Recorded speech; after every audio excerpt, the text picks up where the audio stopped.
Thank you. Without wasting any time, Acting President, the young people have met. They have met for 2 days, and they were trying to make sure that they're going to put their bit in getting us to zero by 2030. So we are very determined, Acting President, that come 2030, zero is the reality, and the young people are going to tell us that what they have done in the past 2 days. I'm now going to, because I want the program to move quite fast, we all aware that it is World AIDS Day today, right? It's a UN Day. We all are aware that as South Africa, we've got the National Strategic Plan that have ensured that we have a multi-sectoral response to HIV and AIDS. We also have the different goals that we have. We have different programs to support all the goals, but we want to say, Acting President, that Goal 4, Goal 6 are very, very important because it's about the social structural drivers of HIV, as well as HIV, TB, and STIs. Can we have order at the back? And Goal 6 is about accountable leadership. So today we're meeting to make sure that we can hear the young people, but we're also in the middle of the 16 days of no violence against women and children. And we all know that HIV does contribute a lot to gender-based violence. HIV contributes a lot to a lot of the social structural drivers, whether it's TB, STIs, a whole lot of things happen as we deal with HIV. So as we celebrate World AIDS Day, we want to say the young people are the future and the young people are taking a stand. So without wasting any time, I'm going to humbly request Mbulelo Lehuachile to come and give us feedback.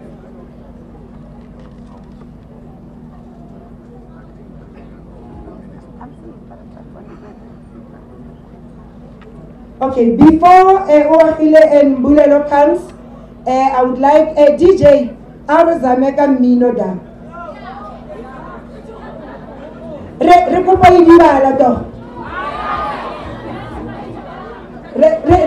Rezame DJ, Rezame yeah?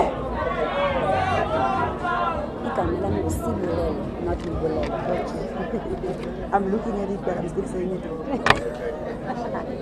How funny is that?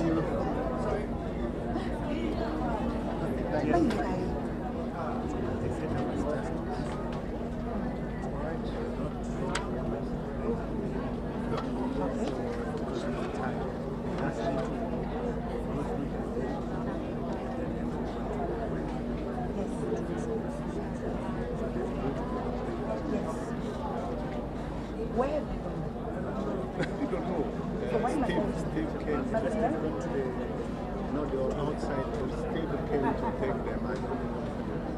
Still came to take them? Yes, they will still put them out.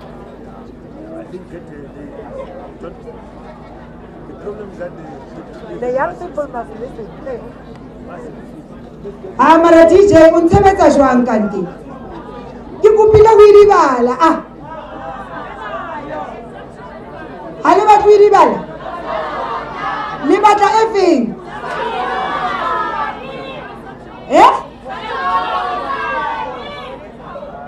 Utlwile DJ, it's a plan please, it's a plan. What's about today we get the young people. Acting president must listen to Sibulele and Murphy so that he's able to respond to what the young people's commitment are. So DJ, Riza Meda, Rifuchimate, Hubeli activity nyana, waiti. But Baba Ulubara Bayakuidivan. Nekina Hanaro Idivan, about next.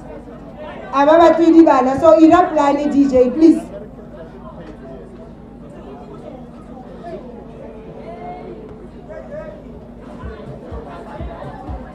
Hi, okare ke tla ipiletsa choir ya rona e re entertain.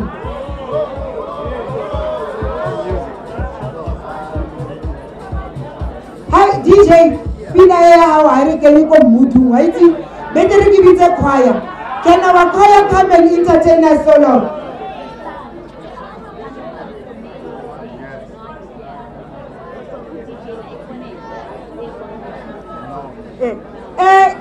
Choir, can the choir please come and warm us up? Can the choir come and warm us up, please?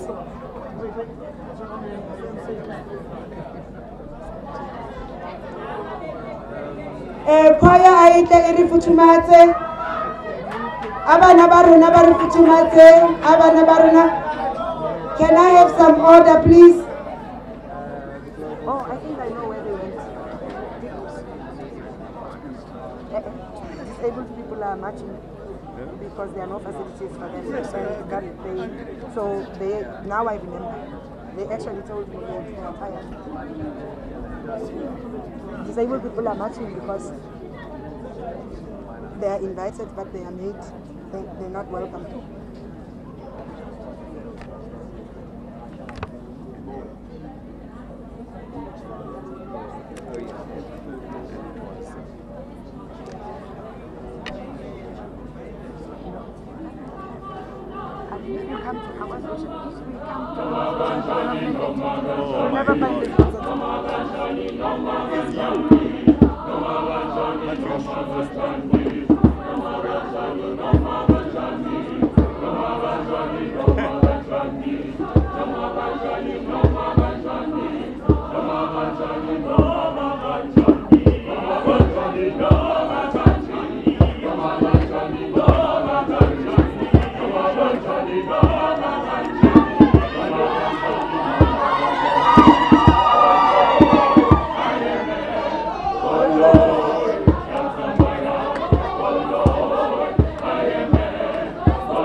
Say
at least created the orders.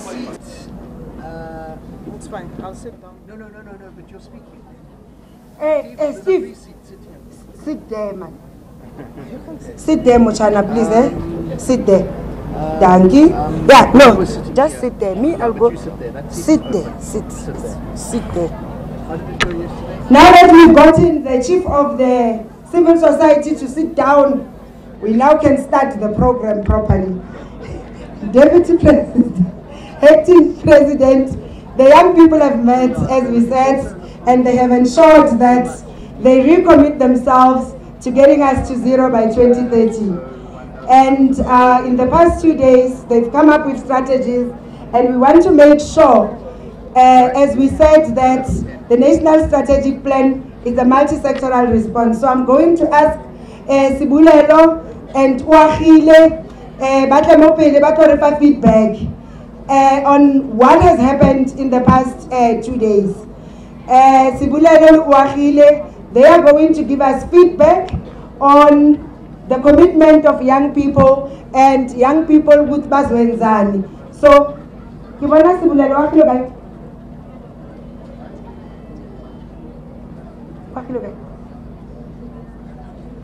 Itlam phela batshana, you know, let's actually the gates.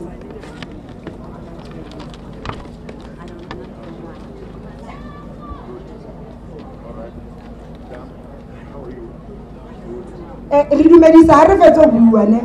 Bua pele wa dumedisa after. Good morning. Morning. The DP, government ministers, MECs, Sana leadership, all attendees,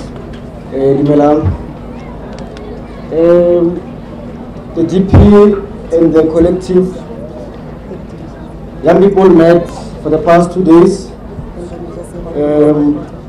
got engagements on a number of issues regarding HIV and AIDS and on how we as young people can be able to contribute towards ending the pandemic by 2030. However, the program was for the young people of Gauteng. We, however, plead with the leadership of Sanlam broadly that the same should happen in other provinces and nationally, so that other provinces are able to find expression as well and are able to contribute towards the fight against the pandemic. Sibu will take us through the resolutions. Good morning, everybody. My name is Sibulele Sibata. I'd like to greet the acting president and all protocol observed. But most importantly, I'd like to greet the young people. When I say change, you say narrative. Change, narrative. Change, narrative. When I say change, you say narrative. Change, narrative. Change, narrative. The Color My HIV Youth recognizes that there is a need to ensure we build a South Africa which is inclusive. We, however, remain deeply concerned about the current structure of healthcare services, particularly in relation to youth and their access to it. Further recognizing that health is a pivotal part of ensuring our people are able to participate economically. We call for immediate intervention in order to ensure we have a transformative outlook into the future of young people in South Africa. We encourage government to heed our call and recommendations in this document. We focused on 5 areas. The first area, gender-based violence and HIV. Our midterm goal, we need to work with perpetrators and figure out reasoning behind their previous actions. This applies to those perpetrators who have turned their lives around. 2, substance abuse and HIV. Youth dialogues need to deal and talk about these issues before things go wrong, especially health and wellness related issues. 3, access to basic health services. We need to launch a new condom campaign.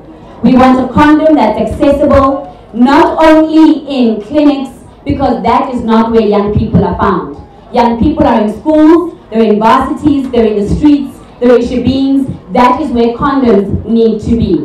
We do hope we can have a colorful condom launched very soon. 4, HIV and intersectionality. Short-term goals. Start hashtags on social media on the importance of condom use. 5, and lastly, sexual reproductive health. We need to change the look and feel of HIV into bright colors, just like Color My HIV. So it appeals to young people who may not necessarily read or look at matters related to HIV. In closing, I'd like to call upon Memelo and Precious to the stage. They are going to show you a picture of what young people yesterday put together. We are young Mandelas and we are young Sisulus. And we are saying they did not die, they just multiplied.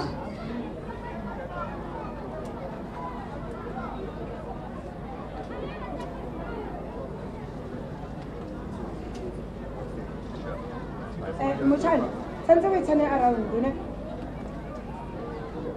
Share that, guys.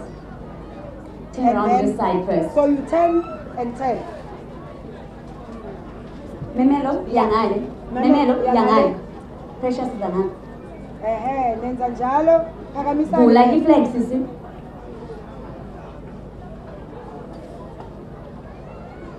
Mina bengithi practiceile nje. Let's practice it. And then phakamisani. Mamela Precious jonga phezantsi sithando sam. Iyamani dibana.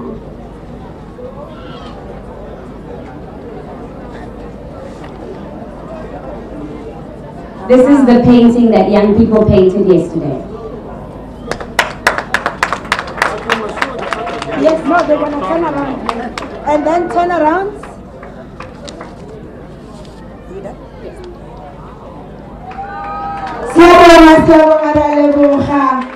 To Mrs. Sulu, Linda Temandel.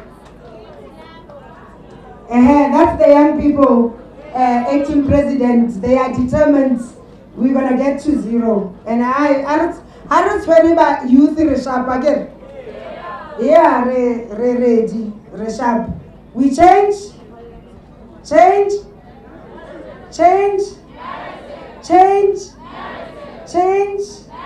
It's hard.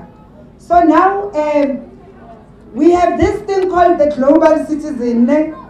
Half of us don't even know. We are only interested in Beyonce. That's all. And we told them, Muti, guys, you want us to take action against anything and you bring Beyonce. We're not sure the action part will be had. But anyway, we're going to ask Michael Shedrick from the Global Citizen, as he comes up. Young people, we're supposed to act. Besides Beyonce, we're supposed to take action and do something to change our narrative. Again, whether it's on poverty, whether it's on HIV, whether it's on... Where is the Global Citizen? Habayo? Bakay? Kimili ka mo chotanzeng abu.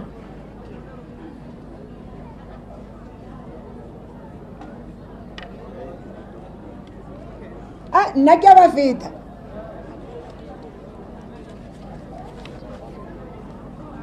Where's Michael? Hayo. Remember Rafit? Yeah, Rafit. So, Global Citizen is about us taking action. So maybe they are busy because they are due is tomorrow, so we're gonna pass because we want our program to keep moving. And now going to ask Linda Mafu, and Linda is going to talk about the Global Fund. Okay, Linda. Okay. What's the Global Fund? Jineki batubale bafananga chelet. Ababanda bafana ngemali. Asizwe ukuthi ayithola imali noma cha. Njengoba aseza sifuna ukuthi thina, according to our NDP acting president, getting to 0 is a reality. So, Minister Mtwale, if you thought Max was it, looks like the young people want something more colorful. I'm just worried that Max is also giving us yellow bones. So, Minister, we also put Max on our faces. That's another problem. I get it, guys. I saw that. Steve, leave Linda alone.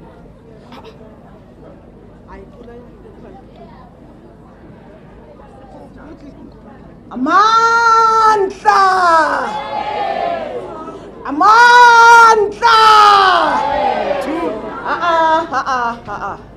We cannot defeat this epidemic if Amandla are not this strong, huh? Amandla! Amandla!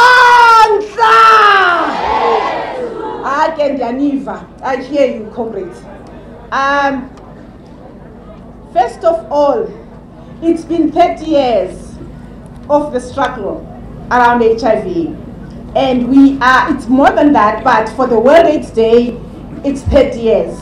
And when we've made a huge progress from where we are coming from, we've made a huge progress. But there's a group of people that is still left behind. There's a group of people that is marginalized. The young women between the ages of 15 and 24. And the history will judge us if we don't do anything about it. The Global Fund is therefore investing in young women and girls, in programs that are supporting young women and girls. We have to invest in many things. Young women and girls need information so that they can make decisions. Young women and girls need resources so that they can also function in our communities. Young women and girls need access to education, and therefore we need to keep our girls in schools.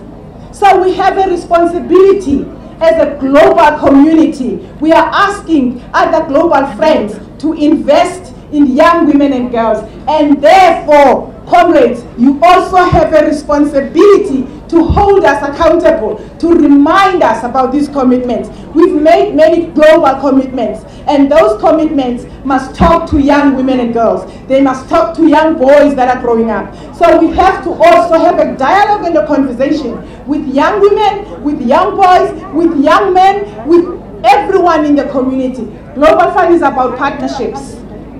Global Fund is about consultation. Global Fund is about voices of communities. And therefore your voices count. Use those platforms. Use these platforms. Because these platforms are about us hearing what you need. What is the Global Fund that you want? What is the Global Fund that is investing in young women and girls? And therefore young women out there, I know you have posters. I've seen that. I hear you. The investing in girls mean that we are investing in the wealth of the country. We are investing in making sure that we have continuation in our lives. Thank you so much. Amandla! Amandla!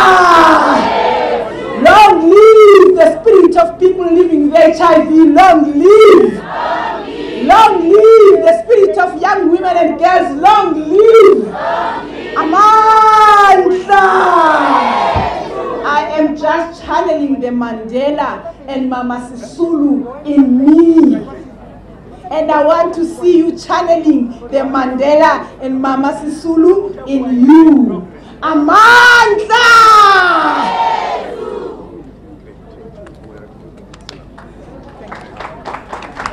Thank you very much. Now, I can program right to get program director. I program right to get program director. So, Senator Yoguchi, Minister Mtole Yuchi, I get ready for it. A colorful condom launch. So, Shamus will launch a main program, but Minister Mtole, we want the condom. We are ready for it. No, apparently you are launching late. That's what we'll launch on the main program.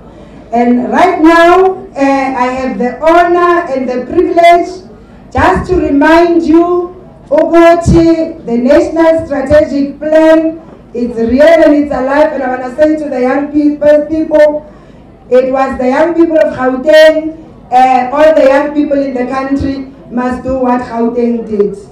I'm going to ask us all to rise as I call to the stage the acting President of the Republic of South Africa, Ntate Mabuza, hore a tlo respond to what the young people have done in the past 2 days.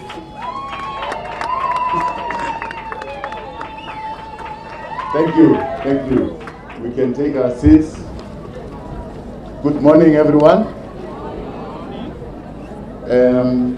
Our leadership here, thank you for being part of this occasion. To our young people, thank you very much for the effort that you've put so that today we can meet and share our views. Thank you for the beautiful photo here. Is it mine? Are you giving it to me? The painting.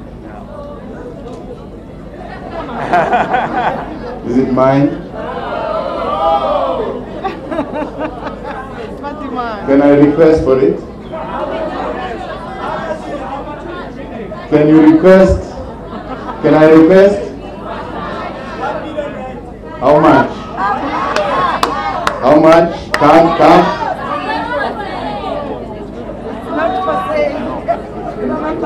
I think it is for sale. How much? There's always a price. How much? Come.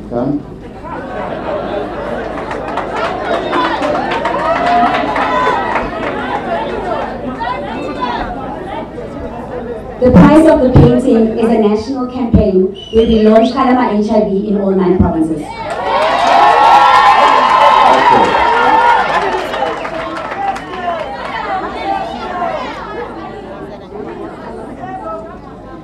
I'm going to do it.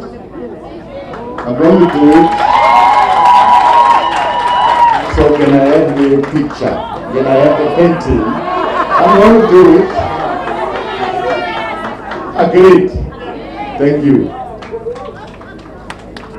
Thank you very much. Well, we've got a visitor here amongst us, Michelle Sidibe. This is the Executive Director from the UN AIDS. He has traveled with this country a very long way in the fight against HIV and AIDS. He flew specifically to be with us. And now that we've agreed that I can have the painting, I want to pass the painting to him. He's a special guest. You will always be with us. So you have the painting. Thank you. It's in honor. Our young people are standing up. Each time you see that painting, remember our young people. Remember our young people. Well, I'm happy to be speaking to young people. This voice has been missing. This voice has been absent for a long time in the challenges that we are facing as a country. Now that you are here, you're determined, you want to stand up and face the challenge. I'm grateful. Because every generation has got its own mission. Ours, as young people then, our mission was to liberate the country, and we fought with all determination. That is why we're free. And I can see today that your mission is to fight the scourge of HIV and AIDS, is to fight drug abuse, is to fight all the ills that are attacking young people. And I'm happy that finally you decided to stand up. And I can assure you you can make it. You can make it with all the willpower, with all the energy you have. You can make a difference. You can change our society. It all begins with our attitude. If you have got the right attitude, you can climb mountains. If you have got the willpower, if you are willing, you can change the earth. The voice of young people has been missing. Young people are the most affected by HIV and AIDS. New infections are affecting young girls. Women abuse, the abuse of our young girls, it's on the rise. It's only young people that can stand up and fight this. And I'm happy that finally you have realized the need to stand up. No one is going to liberate you from this challenge except yourself. We can always support, we can always walk alongside you, but your journey is longer than my journey now. So I'm happy that finally you have taken up this challenge. Now, I want you to come close to what we're doing as government. I want you to be part of our South African National AIDS Council. I want you to be part of the structures of our AIDS Council in the provinces. All provincial AIDS councils, all district AIDS councils, all local AIDS councils and national ones, I want the voice of young people to be heard.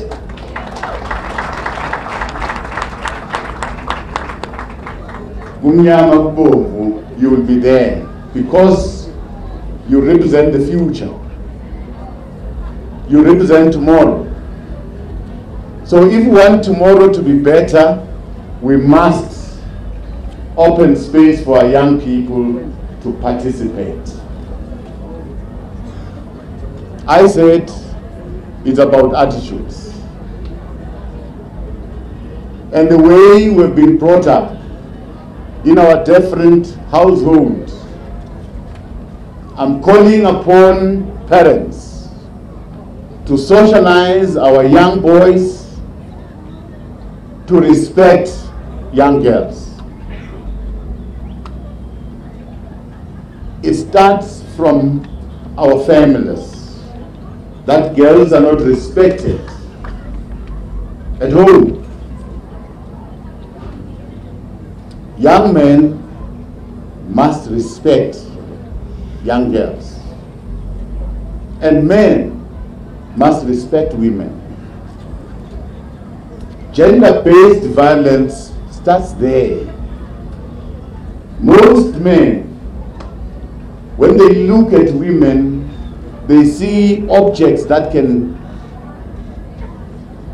be tossed around, that they can inflict pain on. Women are human beings, they've got blood, they're just like us. They need to be protected, they need to be valued, they need to be supported if we are to have a good society. Now, I want you, young people, to take up that struggle and say to the nation, let us respect our young girls. As government, we've tried everything in our power to affirm women in every spheres of government. We've got women that are leading. The woman that is chairing here is a deputy minister. The woman that is sitting there is the acting premier. is the MEC. The woman that is here is the chairperson, deputy chairperson of SANA. The other one has disappeared. The MEC for health here. We've got women, and women are capable. They're capable human beings. We must respect them. A nation that does not respect women, it's a nation that does not like itself. So, we are going to be part and parcel of your struggles as we fight all these social ills. And I can assure you, as South Africans, we are more resilient, we are more courageous. Nothing can beat us if we are determined. Now that I hear the voice of young people, I'm becoming more and more encouraged that the future can only be bright.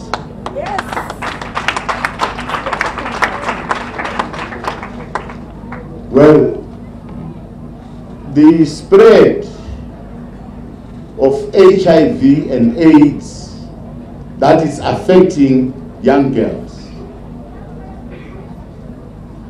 I'm sure it's important to accept your status at a family level. If the family is poor, let's work hard, all of us, to change our situation. Let us not take shortcuts. Let us not accept monies from people that want to abuse us. They call them sugar daddies. They call them blessers. Our young girls, please don't do that. You might be in need.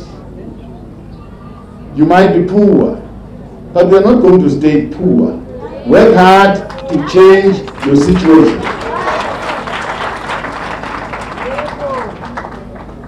And you must respect your body. Respect your body. You can't just move around and sleep with people. You're an asset. You're an asset. Respect yourself. Now, young, old men, this is a bad phenomenon. Bad phenomenon. An old man sleeping with a young child. A child that is supposed to be your daughter. How do you feel? How do you feel? It's your daughter. Do you love your daughter? If you love your daughter, can you accept another man to sleep with your daughter? No. Why then do you sleep with another man's daughter? If you don't want your daughter to be abused. No. No, it's no. I'm very surprised of late about all the incidences that are happening in the name of love. Young girls are killed, young girls are banned because of a relationship. You've got the right to say, I love you. You've got the right to say, I don't love you anymore. That's your right. And if you say, I don't love you anymore, that should not be a death sentence. Should not. Where is your right? Where is your right as a woman? Now, if I decide to give my wife, to buy my wife a pair of shoes, I do it out of goodwill. I don't think, even if we separate with my wife, I'll say one day, bring the shoes that I bought for you. Bring them. I bought these shoes for her. In good times. And in bad times, the shoes will remain her shoes. Men must change. Men must change.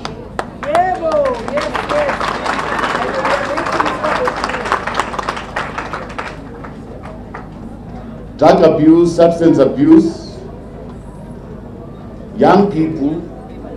We're also young here. I know you like testing things. You want to try this, you want to try that, you want to try. Drugs are bad. They're bad. Don't try them. Please go around, take a campaign, tell other young people, leave drugs, go to school.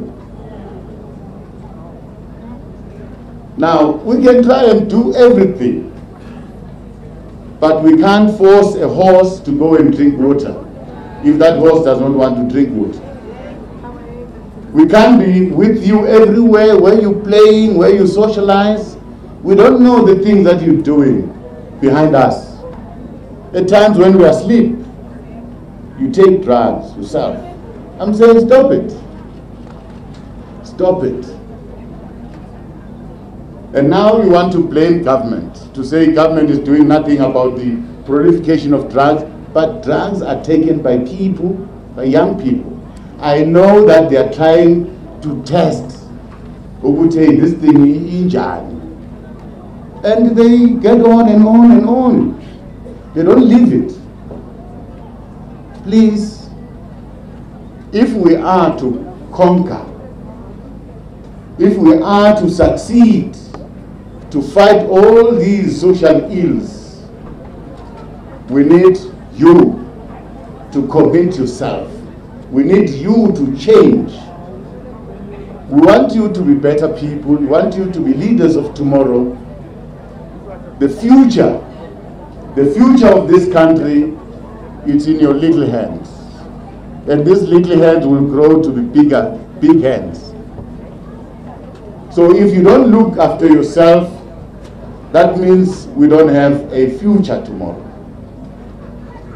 But I'm inviting you to join us in this journey to fight the scourge of HIV and AIDS. Let's look at our behavior. Let's look at our attitude. Let's take a campaign, full-blown out campaign, to request our people to go and test, to prevent new infections. Let's work together. And we know that you have got too much energy. We are old now. We're old now. You're young. You can move mountains. You can move distances. But be assured that there are people out there who are willing to work with us in the world, in the country. There's business people. People in our civil society are ready to stand up and work with us. But I can assure you, if we have got the voice of young people, we're going to win. Thank you very much.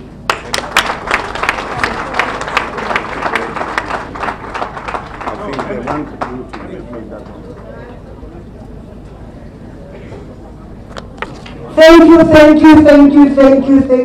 Thank you, Acting President. And David Mabuza, we're now going to have the handing over, as you can see, and now we're going to ask the Deputy President on all of our behalf to pass it on to Michelle. And Michelle, this is about South Africa's young people saying enough.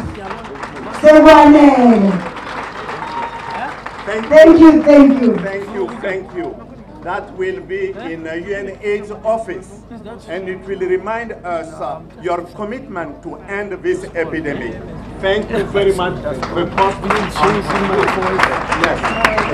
Thank you, Michelle. Thank you. I want to acknowledge Minister Masuta, the Minister of Justice, Constitutional Development and Correctional Services. I acknowledge Minister Zokwani, and I would like to call the MEC of Health to the stage, please, as she's responsible for the next session. While she's coming, we want to thank the Deputy President. Deputy President Siyakuba. The young people are saying enough. The men are saying enough.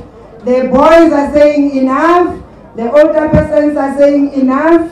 So we can assure you that come 2030, we are getting closer to zero.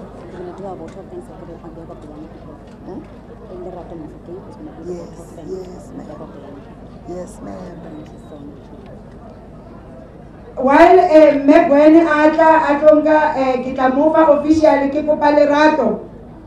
Lerato, come to me there. Deputy President Lerato is going to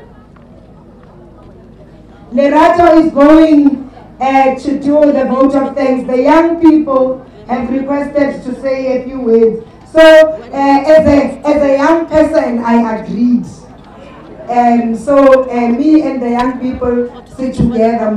So Lerato will speak on our behalf, including me.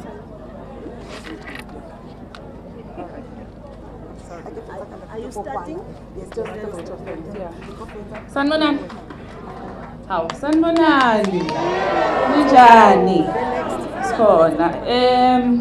Let me start by acknowledging the presence of the Deputy President and the Chairperson of the South African AIDS Council, Ubabu Didi Mabuza, our Minister of Health, Ubabu Aaron Mutwaledi, and as well as the Executive Director of the UNAIDS, Ubabu Michel Sidibe, our various ministers and deputy ministers, the members of the Executive Council, as well as the civil society leadership led by Comrade Steve, our celebrities that we have seen here, and all guests that are here. I hope that I've covered everyone. All protocol is observed.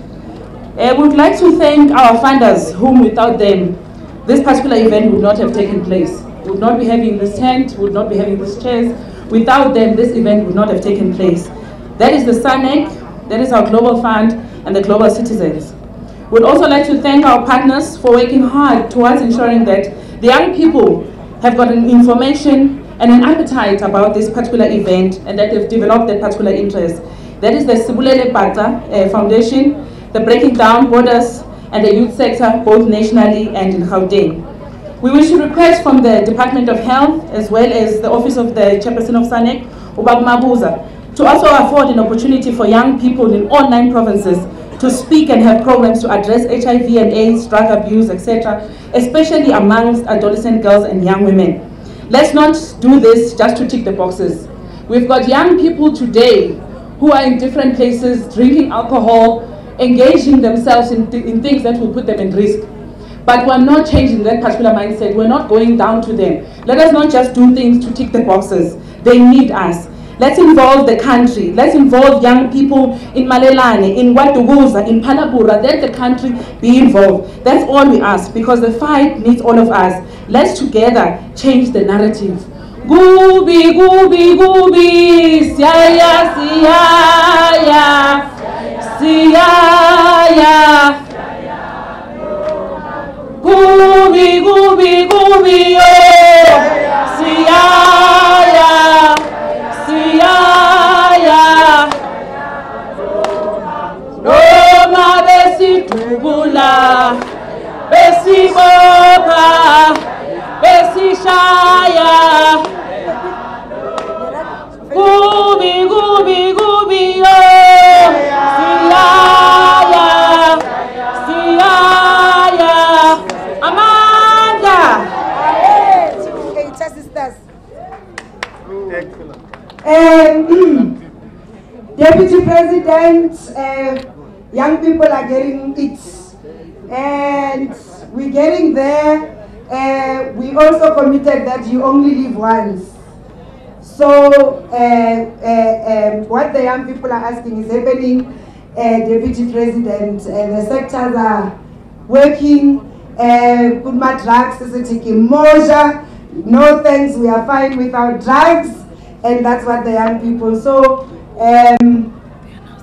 siyakuba kwangempela manje, and we want to thank me, guys. I also want to be thanked. Yay! Let's do what? Change. Change. Change. Narrative. Narrative. Change. Change. Eta. So kishapu kinga. We go hand over to ABC. Rona, as young people ready, we're ready to do this thing. We are doing our work. We're doing this thing. So we're hoping you'll be there pushing us along. Eta, my chance.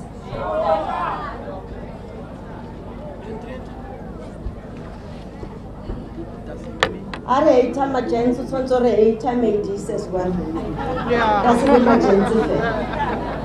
Thank you very much, Deputy Minister Henrietta Bokopani Zulu, for taking us through part 2 of our program, which is youth empowerment. We need youth to be empowered to create the future they want. We are here to support you, and we will be behind the Deputy President, Acting President, and the Presidency of South Africa to ensure that all provinces, all municipalities, all wards have programs for young people. I'm very excited in Gauteng. We have launched a ward-based program for health promotion, wellness. We have included happiness, because I know that young people, when they are not happy, they can actually do things that want instant happiness. So we must have programs to keep you happy so that you're not depressed. We don't have depressions that leads to parasuicidal tendencies and all that. So we want to thank you, and we commit ourselves as the acting president has done so on our behalf to you, to support you, but also to give you space to be peer supporters and to give to run peer programs. At this point in time, I would like to respectfully greet our acting president of the Republic of South Africa, Mr. David Mabuza. I would like to also greet our ministers that are here, Minister of Health, Minister of Justice, our deputy ministers that are here as well, and other ministers that may not be here. I want to also greet our brother, Mr. Sidibe, who has been with us as the acting president has indicated throughout. I also want to greet our acting premier, our MEC for, we call her MEC for happiness, MEC for sports, recreation, arts and culture. I would also want to acknowledge that the government side is not by itself. The SANAC is co-chaired by our deputy chairperson of SANAC, Steve Litsike, the representatives of all the sectors on SANAC. I actually say to you, good afternoon. Ladies and gentlemen who are in this audience, we are now getting into part 3 of our program, which is the public launch of Cheka Impilo campaign and the focus on the theme of this World AIDS Day, which focuses on youth. Every World AIDS Day is a time for reflection. What did we do together in the past year, and what are we committing ourselves to do in the next coming year in implementing our national strategic program on combating HIV, AIDS, TB, and sexually transmitted diseases. My name, as has been said, is Gwen Ramokopa, the MC for Health in Gauteng. As you look at part 3, we've already sung the national anthem from Mohome Senior Secondary School choristers. And I'm going to ask, the mayor of Johannesburg has sent an apology, and I'm going to ask that our acting premier to come and welcome those that are here to this second formal program, and give a few words, remarks on the HIV/AIDS program in Gauteng. Thank you. Ms. Mazi. Hola bangani, hola! Chovicho bangani, chovicho! Asusena maflight labo! Baby scream!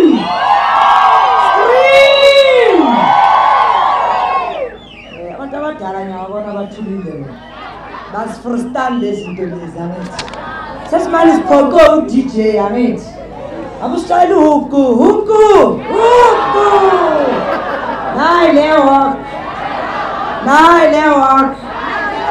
Bezati, 1 plus 1 is 2. 2 plus 2 is 4. Swankan. Yabona ke. Abantu abadala bathukile bazali.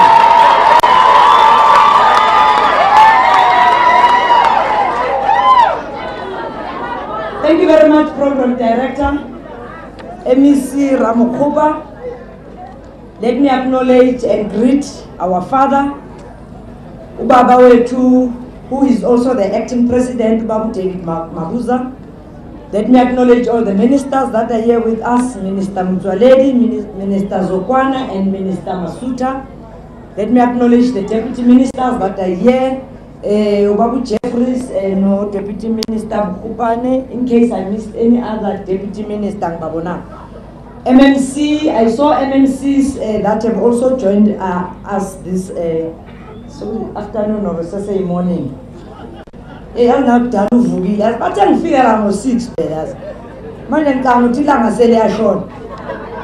me acknowledge all our important stakeholders.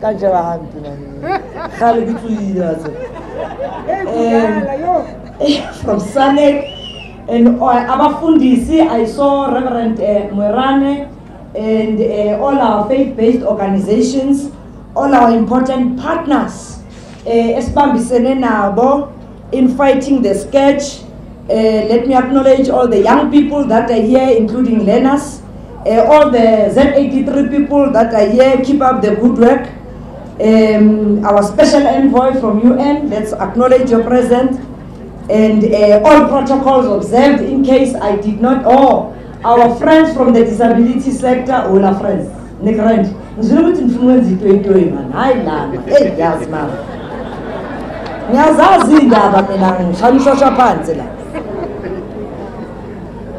Gauteng acting president, we are excited that this national event is actually hosted in our province. As you know, that as Gauteng, we've been in the forefront of ensuring that we meet all these targets that have been set by yourselves at SANEC as the chairperson, but most of all in ensuring that we do meet the program of 1990.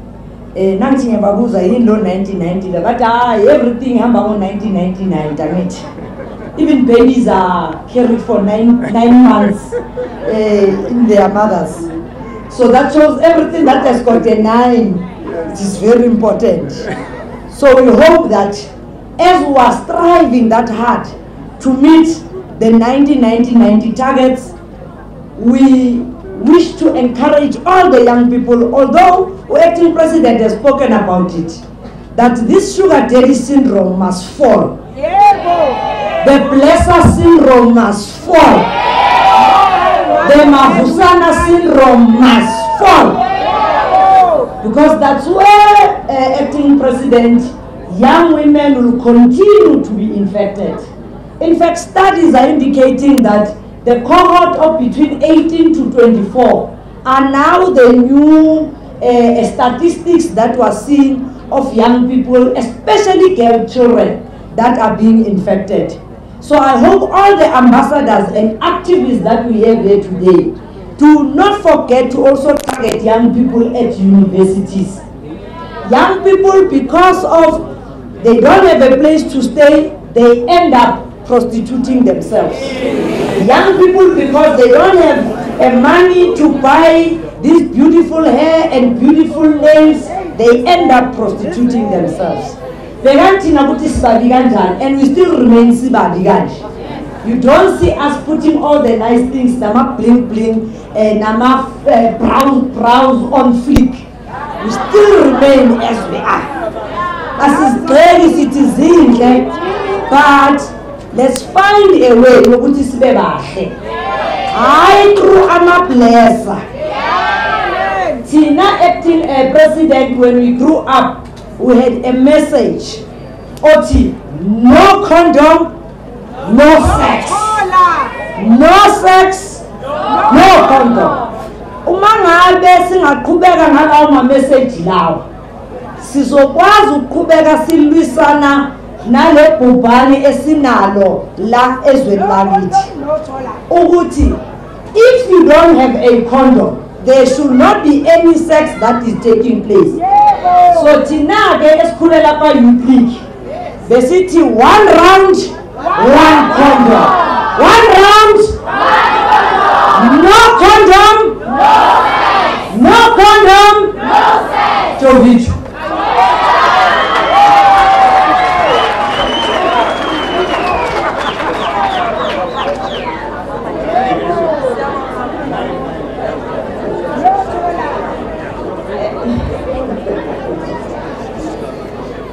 Thank you very much.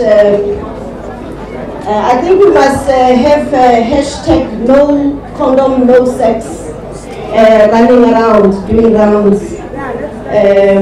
But thank you very much, our acting premier.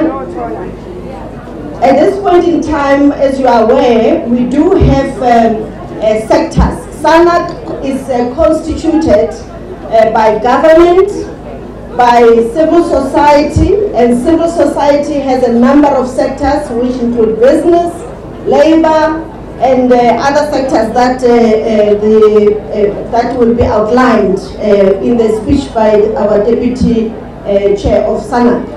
At this point in time, I'm going to call on behalf of the South African Business Council Against HIV/AIDS, SABCOA, a representative from there, Mr. Andries Foster, who is also the Chief of Operations of LTE Medical Solutions, to pledge support for the Cheka Impilo campaign to all of us.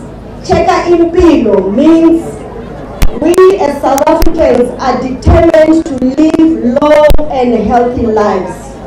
Being old and getting old doesn't mean you should be sick, as we also work towards our minimum age to be 70. We don't want us to live up to 70, we want 70 to be the minimum. I'm going to ask you to please come over, Mr. Andries Foster, as I invite my co-chair, Ms. Lerato Mufokeng, to take over after that. Thank you. Thank you, DVC. Excellencies, President of South Africa, distinguished guests, colleagues, ladies and gentlemen. Thank you for the opportunity as the private sector to be part of the Cheka Impilo campaign. It's very low. There we go. Is that better? Yes. Sorry about that. So, thank you for the opportunity as a private sector to be part of the Cheka Impilo campaign.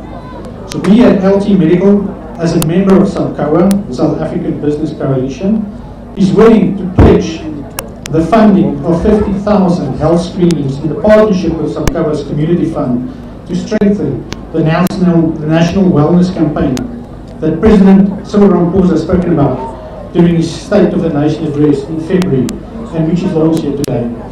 The first 8,400 screenings are already in progress in the Mpumalanga and Limpopo provinces, and forms part of the strengthening of SABCOA's Global Fund program targets. With this pledge, we ask and challenge co-contributions from other companies and call on the Acting Vice President to urge other companies to follow suit. So we pledge 50,000 screenings, and we thank you. Know your status. Cheka Impilo. Thank you.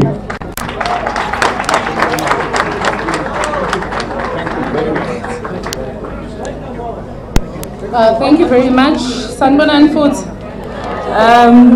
Initially, when I came on stage, I failed to introduce myself. So my mother gave me a name. She said, I'm Lerato Nolthando Mufokeng. Others, they call me the sexy one, of course. So you're welcome to call me on a lighter note. I will then call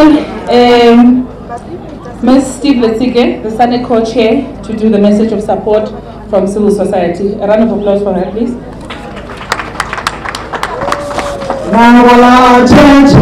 Achetele murawo, uyaruna bapilitata. Lesanga bala achete, achetele murawo, uyaruna bapilitata. Uyaruna, uyaruna, uyaruna.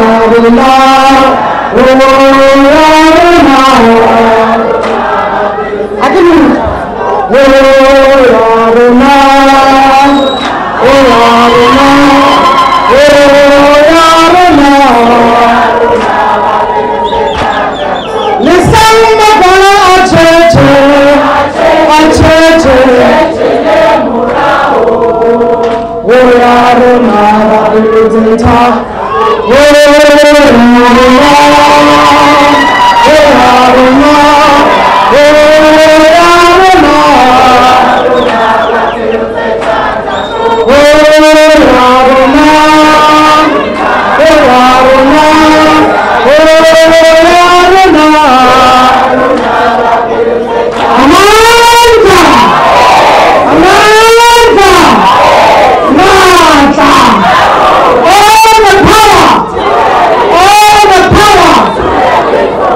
That's how it must go. And I think MEC Soweto, I see level is Anjala, Acting President, His Excellency Mr. Mabuza, who's also the chairperson of SANEC, Minister of Health, and all ministers who are present here today, deputy ministers, MECs, and our executive director of UNAIDS, our comrade Michelle. And I hear also our friend, comrade Peter from the Global Fund is also here. There's our comrade sitting there. And we do have our comrade Jesse from PEPFAR. We have leaders from civil society representing various sectors, traditional leaders, traditional health practitioners, young people, women, men, LGBTI.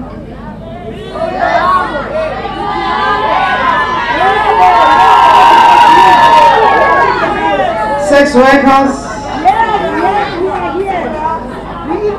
sports, arts and culture, all the sectors that are here, persons with disability, higher education. Let me tell you something. If I ask my constituency to stand, it will be everyone in this room. Now I want to remind all of us who are here today, Acting President, time is running up. We can't be complacent, not anymore. And I want both the minister and the acting president to pay attention. And I want the acting president and the Minister of Health to pay attention.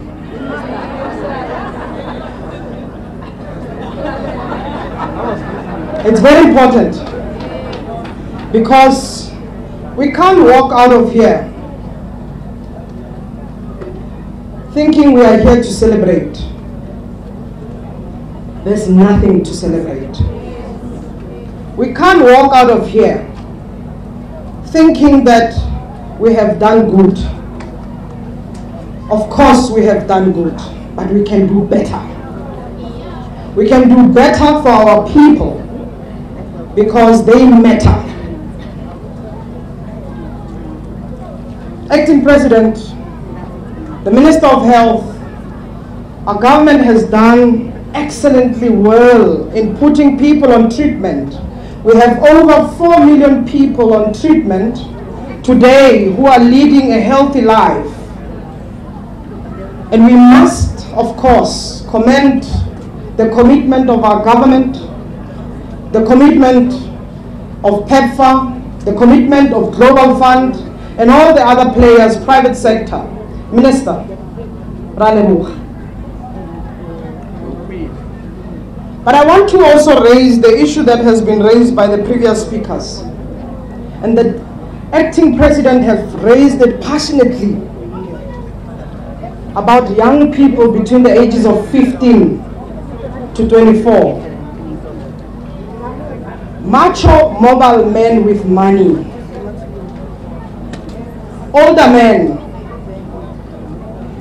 must change, as the acting president has said. We can't shift the blame and only look at young people. Yes, young people must take responsibility. But men must change. Men are the ones raping us. Men are the ones beating us up. Men are the ones that are killing us. We are scared as communities to walk around. Men must change. We are scared to walk late at night coming from work. We don't have luxury of cars.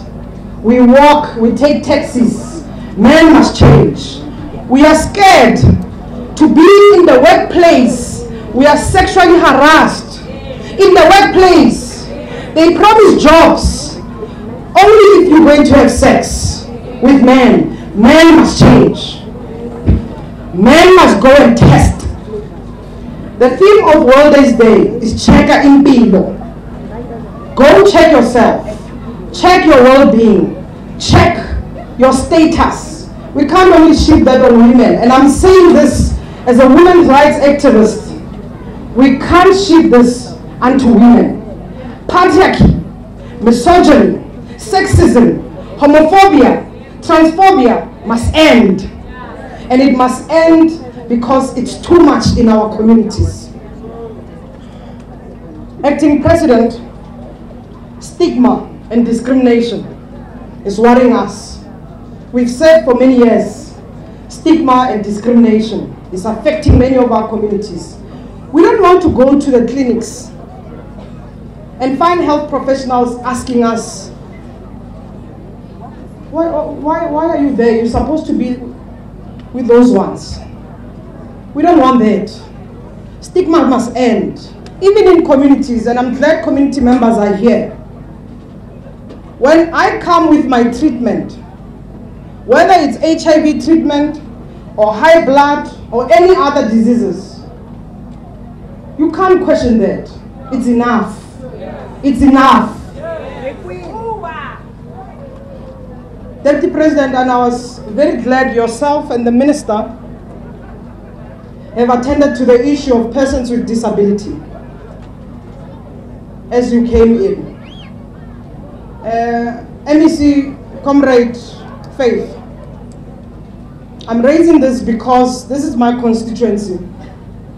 All of us can walk. The bathroom is far and I can quickly run and help myself.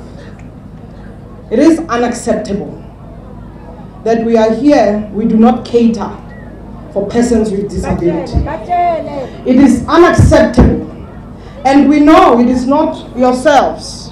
I'm talking about the officials that have been planning this event. It is unacceptable. Persons with disability do deserve full dignity and integrity that must be respected, like you and I.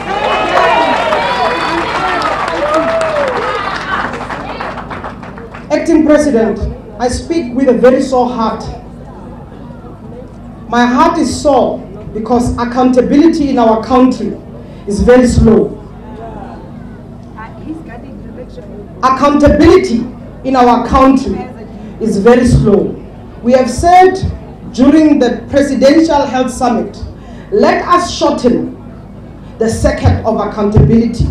If people think they are in government permanently and they are not respecting people they are supposed to serve, It's unacceptable. They must be out.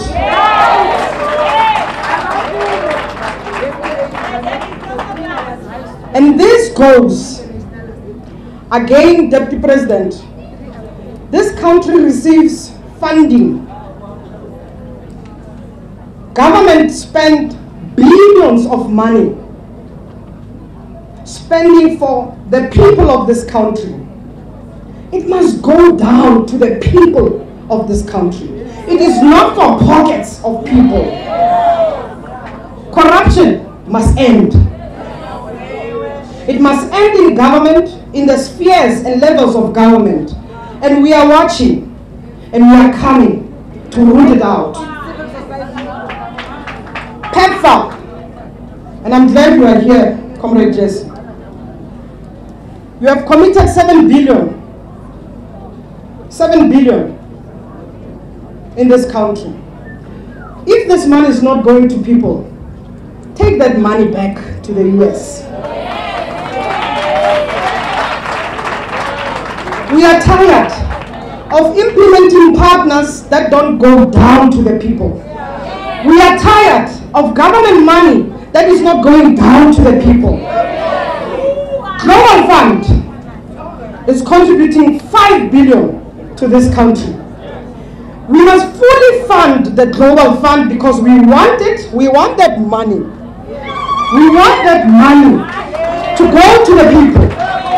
Organizations are shutting down. It is unacceptable that community-based organizations are shutting down. It is unacceptable.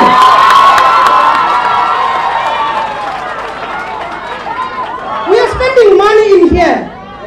We are spending money. It must go to the people. I'm sad and I'm angry because we are spending money not for the people.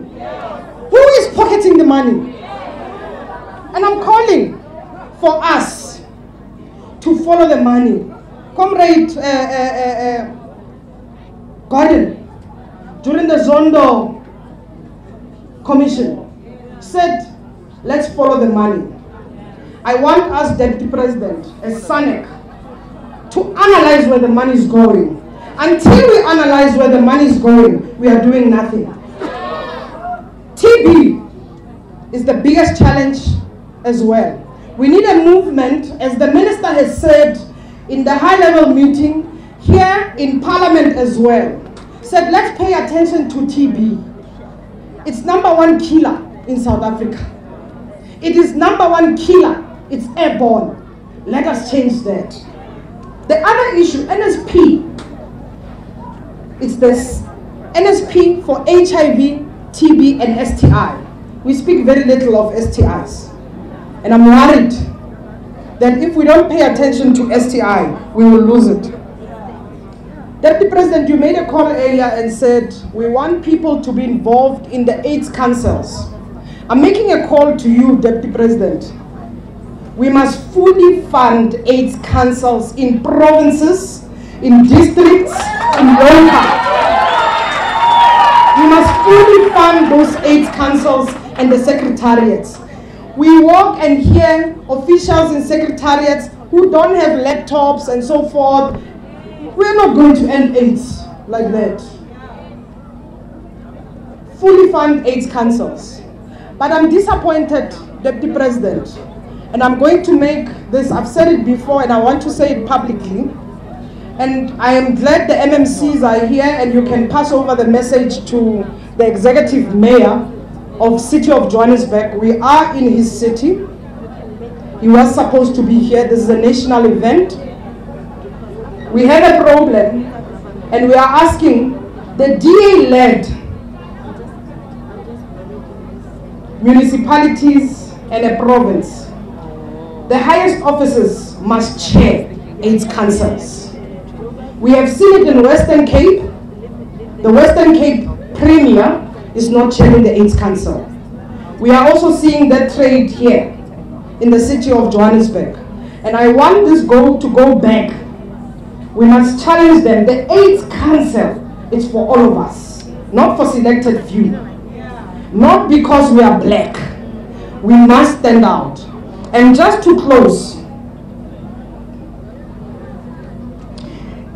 we must all take responsibility. I liked what the MEC Mazibuko did. Called out songs that we all could rhyme to. Yeah? That means something. In SANEC, we've got sports, arts, and culture. We can't do things like we did in the past. If people want to use music, if people want to use sports, we must work with the artists. We must work with the soccer players, and I speak as a former soccer player. Banyana was never paid. I left soccer because girls are never paid. And we know that's what's happening. Banyana, and I see it, you are there. It's there. Banyana must be fully paid like Bafana, and I will leave it there.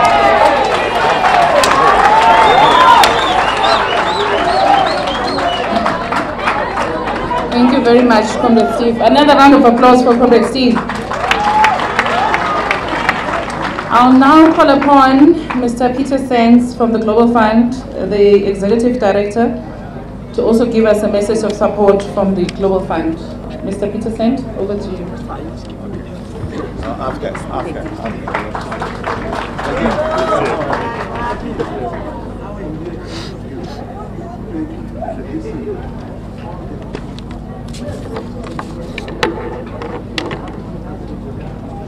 Good morning, everybody. I feel I'm going to disappoint you because I can neither sing nor play football. Even if I could, I've just got off the plane, so I wouldn't be very good at either. But what I would like to say is that the Global Fund is fully in partnership with the government and the communities here in South Africa and fully supportive of Cheka Mpilo. South Africa has the unfortunate distinction of having the biggest HIV epidemic in the world, as you all know, with more than 7.4 million people living with HIV. But you have the great distinction of having the strongest leadership in the fight against HIV, both with the Deputy President, the Minister, other ministers, civil society, private sector. Working with partners, you have already shown the ability to save millions of lives and really get on top of different aspects of the epidemic, including mother-to-child transmission, the numbers of age-related death, access to antiretroviral therapy. And with the launch of Cheka Mpilo today, I see and I applaud South Africa for stepping up the game yet again. Accelerating progress towards the 2020 targets of putting an additional 2 million people on antiretroviral treatment, testing 14 million people annually, and identifying 80,000 missing TB patients annually. And we are very proud, Your Excellency Deputy President, Minister, to be your partners in this ambition. To end the epidemics, we have to turn off the tap of new prevention, both here in South Africa and everywhere where HIV is affecting people. South Africa has one of the largest HIV epidemics among young women and girls. And compared to boys of the same age, young women and girls here are, as you all know, disproportionately affected, much more vulnerable, in some places more than 4 times as vulnerable than boys of the same age. And this is a direct consequence of deep-rooted gender inequalities, economic disempowerment, educational disadvantage, gender-based violence. We have been and will continue to work with government and civil society in programs for adolescent girls and young women, whether it's keeping them in school, whether it's services to address and prevent gender-based violence, whether it's social protection programs, girls empowerment groups, youth-friendly health services and care.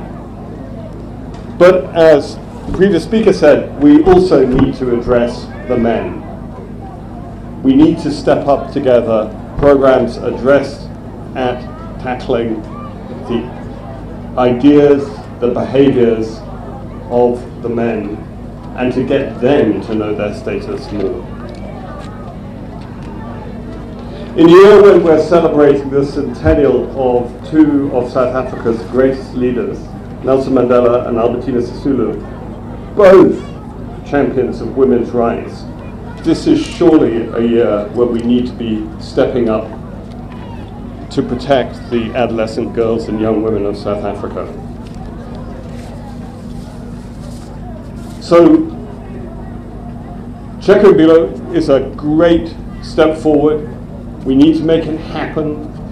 We, as the Global Fund, will continue to play our part in partnership with you, both in government, in the private sector, in civil society, in affected communities, to make it happen, and ultimately to win the battle against HIV and end the epidemic of AIDS in South Africa. Thank you very much.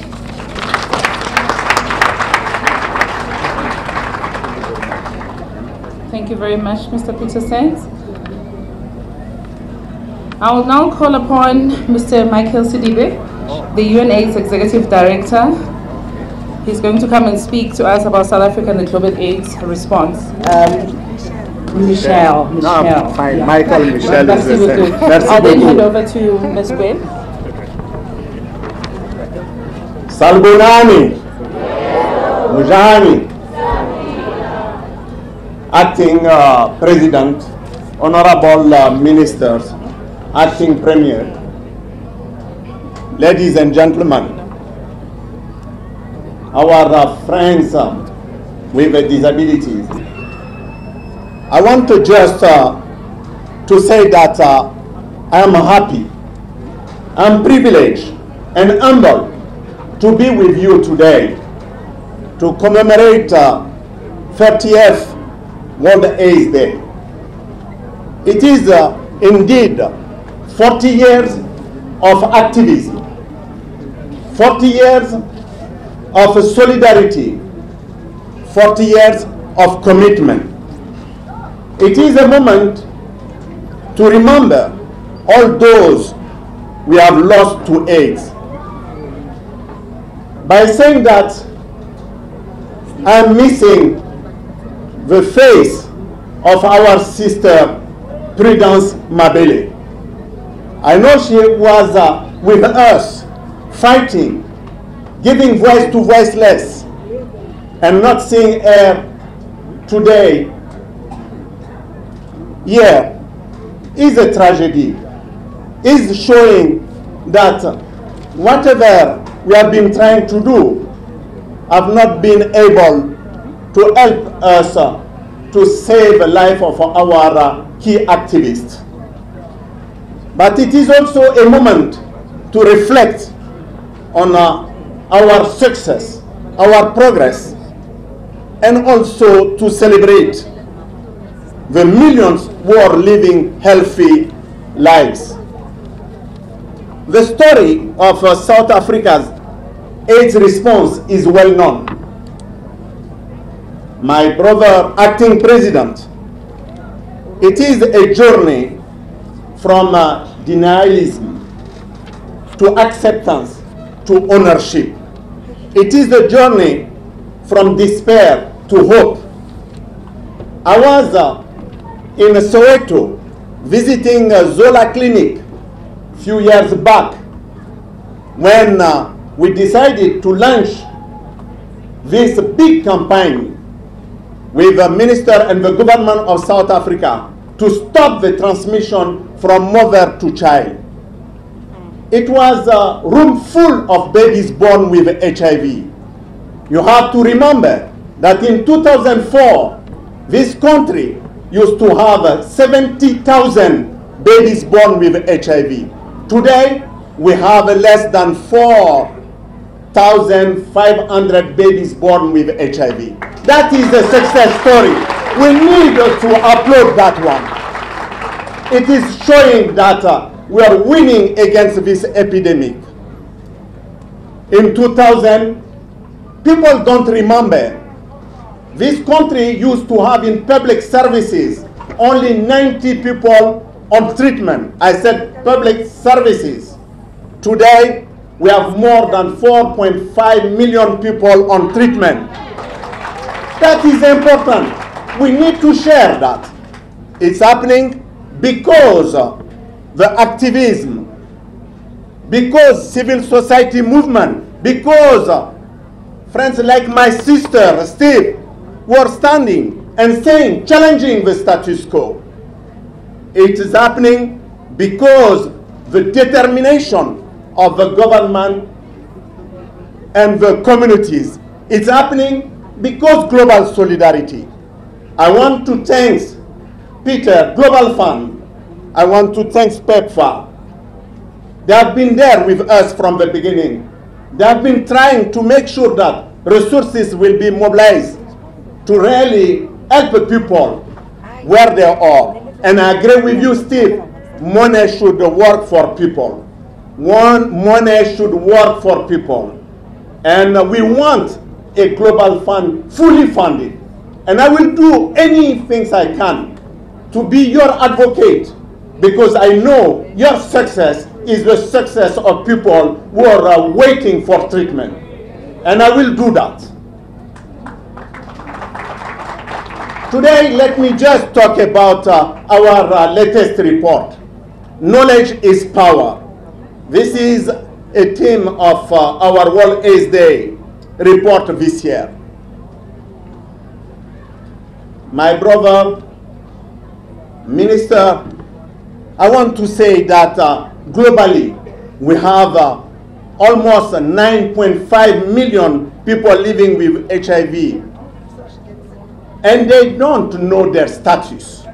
They are men, they are women, they are children. They cannot protect themselves because they cannot be put on treatment. And they cannot protect their partners. And they are still transmitting HIV to their partners or their children. We have almost 20 million, I can say 19.4 million people living with HIV do not have a suppressed viral load. It means that we are giving them treatment, but treatment is not working. So we need to test them. We need to make anything we can to really reach them. I want to thank you and say that this wellness campaign will take AIDS out of isolation, and it will put people at the center. Screening and testing for HIV, TB, STIs, hypertension. In the first year, it will find and treat an additional 80,000 TB cases. And I want to end by just saying that it is time, in fact, to break the vicious cycle of gender-based violence and HIV infection once for all. Oppression and power imbalances must be reversed, and women and girls in all their diversities must be empowered, and harmful masculinities must be consigned to the history books. Our young girls and young women deserve a better chance, a chance to live in the world with dignity, respect, and free from violence and HIV. Today, on the World AIDS Day, and every day, let us recommit to end AIDS and TB, ending gender-based violence, and upholding the right and dignity of all. Thank you very much.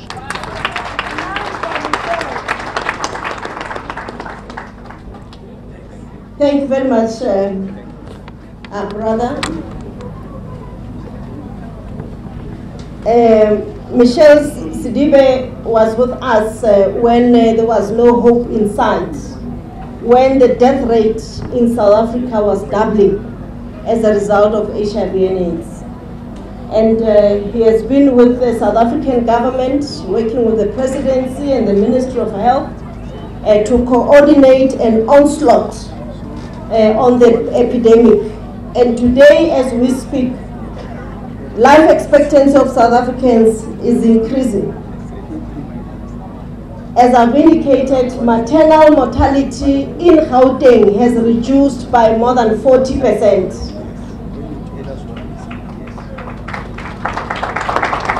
Mother-to-child transmission in Gauteng from 2014, it has reduced to 2016-17 from 1.7% to 0.99%.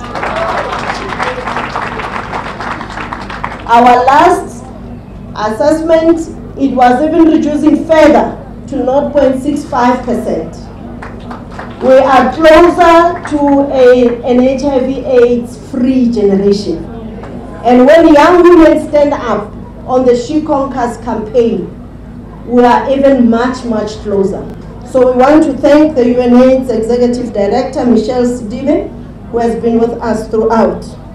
This is my pleasure, privilege, and great honor to call to the stage one of the friends of South Africa since the onslaught against HIV/AIDS, TB, and STI began. Through the PEPFAR program, through the USAID programs, and through a number of initiatives that we had. None other, our sister, Honorable Jessie Lappen from the US government, the Charge d'Affaires. May Jessie Lappen please come and give a message of support.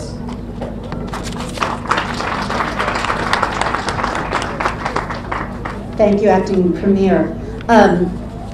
Acting President, Ministers, Deputy Ministers, provincial leaders, civil society leaders and members of civil society, young people, activists, all of you, it's an honor to be here with you commemorating, marking World AIDS Day, and also celebrating the launch of Checo Impilo. This year, as we mark the centenary of Mandela, we mark another anniversary. It's 15 years of PEPFAR. Everybody uses PEPFAR as a well-known acronym, but it's the President's Emergency Plan for AIDS Relief, and it is the US government's global commitment to respond to HIV/AIDS and TB.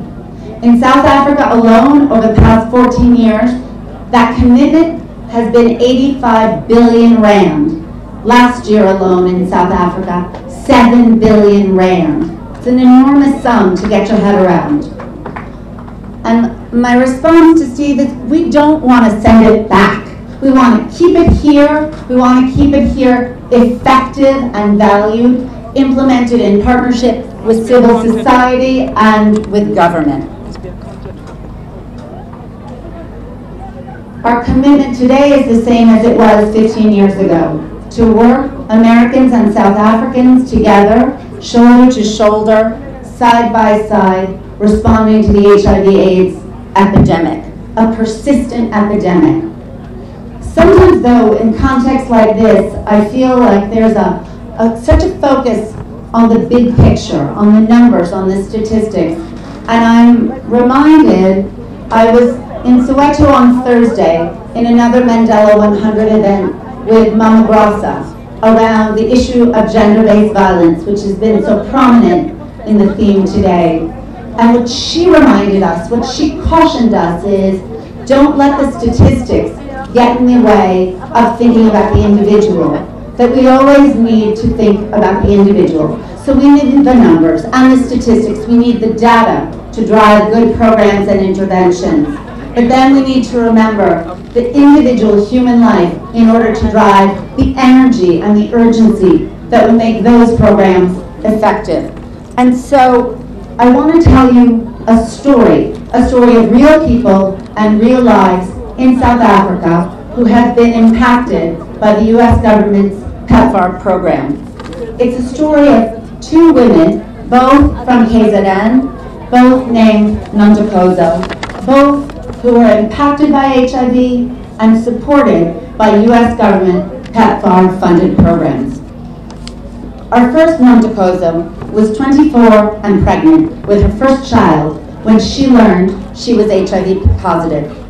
In her own words, she said she was scared and she didn't want to get sick. So I'm a mom, my son is almost 10, and I think she felt the exact way I would have. I do not want my child to be unwell.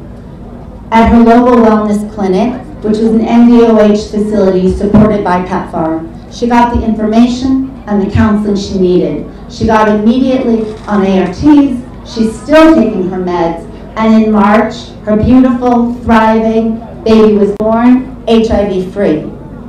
Her story reminds us that infections continue, as the acting premier described, at an alarming rate. Some 600 people are infected every day in South Africa. Our second Nontokozo's mom was HIV positive. Nontokozo thought her mom would die, like so many others had. But instead of giving in to fear or uncertainty and despair, she took action. She got educated. She became her mother's primary caregiver, ensuring that her mother got on and stayed on treatment. And then she went further. She took her knowledge and her motivation and her commitment to others, and she broadened her community. She engaged through the PEPFAR Dreams program to motivate her peers to get educated, become empowered, and remain HIV-free. As she said, Dreams is a platform for young women to come together to say, we refuse to die. We refuse to be another statistic. Some of my own most meaningful experiences in South Africa have been engaging with these amazing women who are part of PEPFAR Dreams. And I'm happy that many are here today. So a shout out to the Dreams girls who are in the crowd. These young people are committed to their own health and their communities. They are activists in a strong tradition of young activists in my own country, in the United States, and I think of how young people responded at the dawn of our own epidemic in the 80s, but also how young people have acted here. And I refer to the remarks from the acting president about the need for young people to be part of the solution. The United States, through PEPFAR, shows up. Year after year, we pitch. We do so because we share your goals and we believe our futures are intertwined. Across U.S. government programs in South Africa, the premise is the same. Your success is our success, and we are committed to supporting you. But as others have said, we have a lot to do. We've done a lot, but much work remains. Only by working together can we ensure that all South Africans have the same opportunities as these two Nontokozos to get tested, to get treated, and to remain on treatment, preventing transmission. Only through hard work can we ensure that all South Africans are educated and empowered to remain HIV-free. Thank you.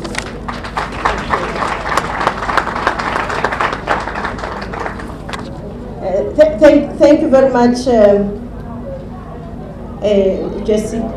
I think it is important to commit that we will work with civil society. If we remember the NSP, the negotiations around this NSP were delayed. And they were delayed because especially civil society insisted that resources must land in communities, and that civil society structures must also be funded to play their part. So that message that our Deputy Chair of SANAC mentioned for the disability, leaders in disability in sports, LGBTIQ youth, girls, sex workers, women, men, business, labor, government at all levels, particularly at the local level, as well as development partners, that we must all focus where it happens at the local level. It gives me a great pleasure really to commit as well that on behalf of provinces, we should not be found wanting to also fund sectoral work. which is not only government but also civil society. We're also calling on civil society to also play their part. Get your act together, call for support, especially from the business sector, to help you do business plans and account for every cent, both in public, in government and non-government.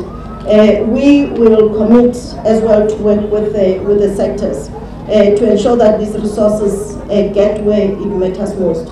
Before I call the minister, I want to take responsibility on behalf of the organizing team that there's a lot of things that didn't go right, and for that I want to apologize on their behalf. And we are, however, are very happy that this event was held in Gauteng. Initially it was planned for Limpopo, but we were requested to work with the SANAC to ensure that we have this event here. The most important thing is the message that we take together, that Check-in Pillow is launched. Check-in Pillow must be implemented, that our fight against HIV, AIDS, TB and STI must proceed until we eliminate. We are almost at elimination stage of HIV, AIDS, TB, as well as TB. That is the message that must go through. So that's why I was also putting pressure on speakers. Please forgive me and Lerato. That will be as brief as possible so that we can be able to conclude our program on time or in time, because there's quite a lot of things that, including the meals and all that, that did not happen. We will be on our way in time to have a lunch at home. It gives me, it's my honor to call to the podium the champion and the leader of the HIV/AIDS campaign and war that has seen South Africa's successes being called epidemiological miracle. Honorable Dr. Aaron Motsoaledi, please come and address us.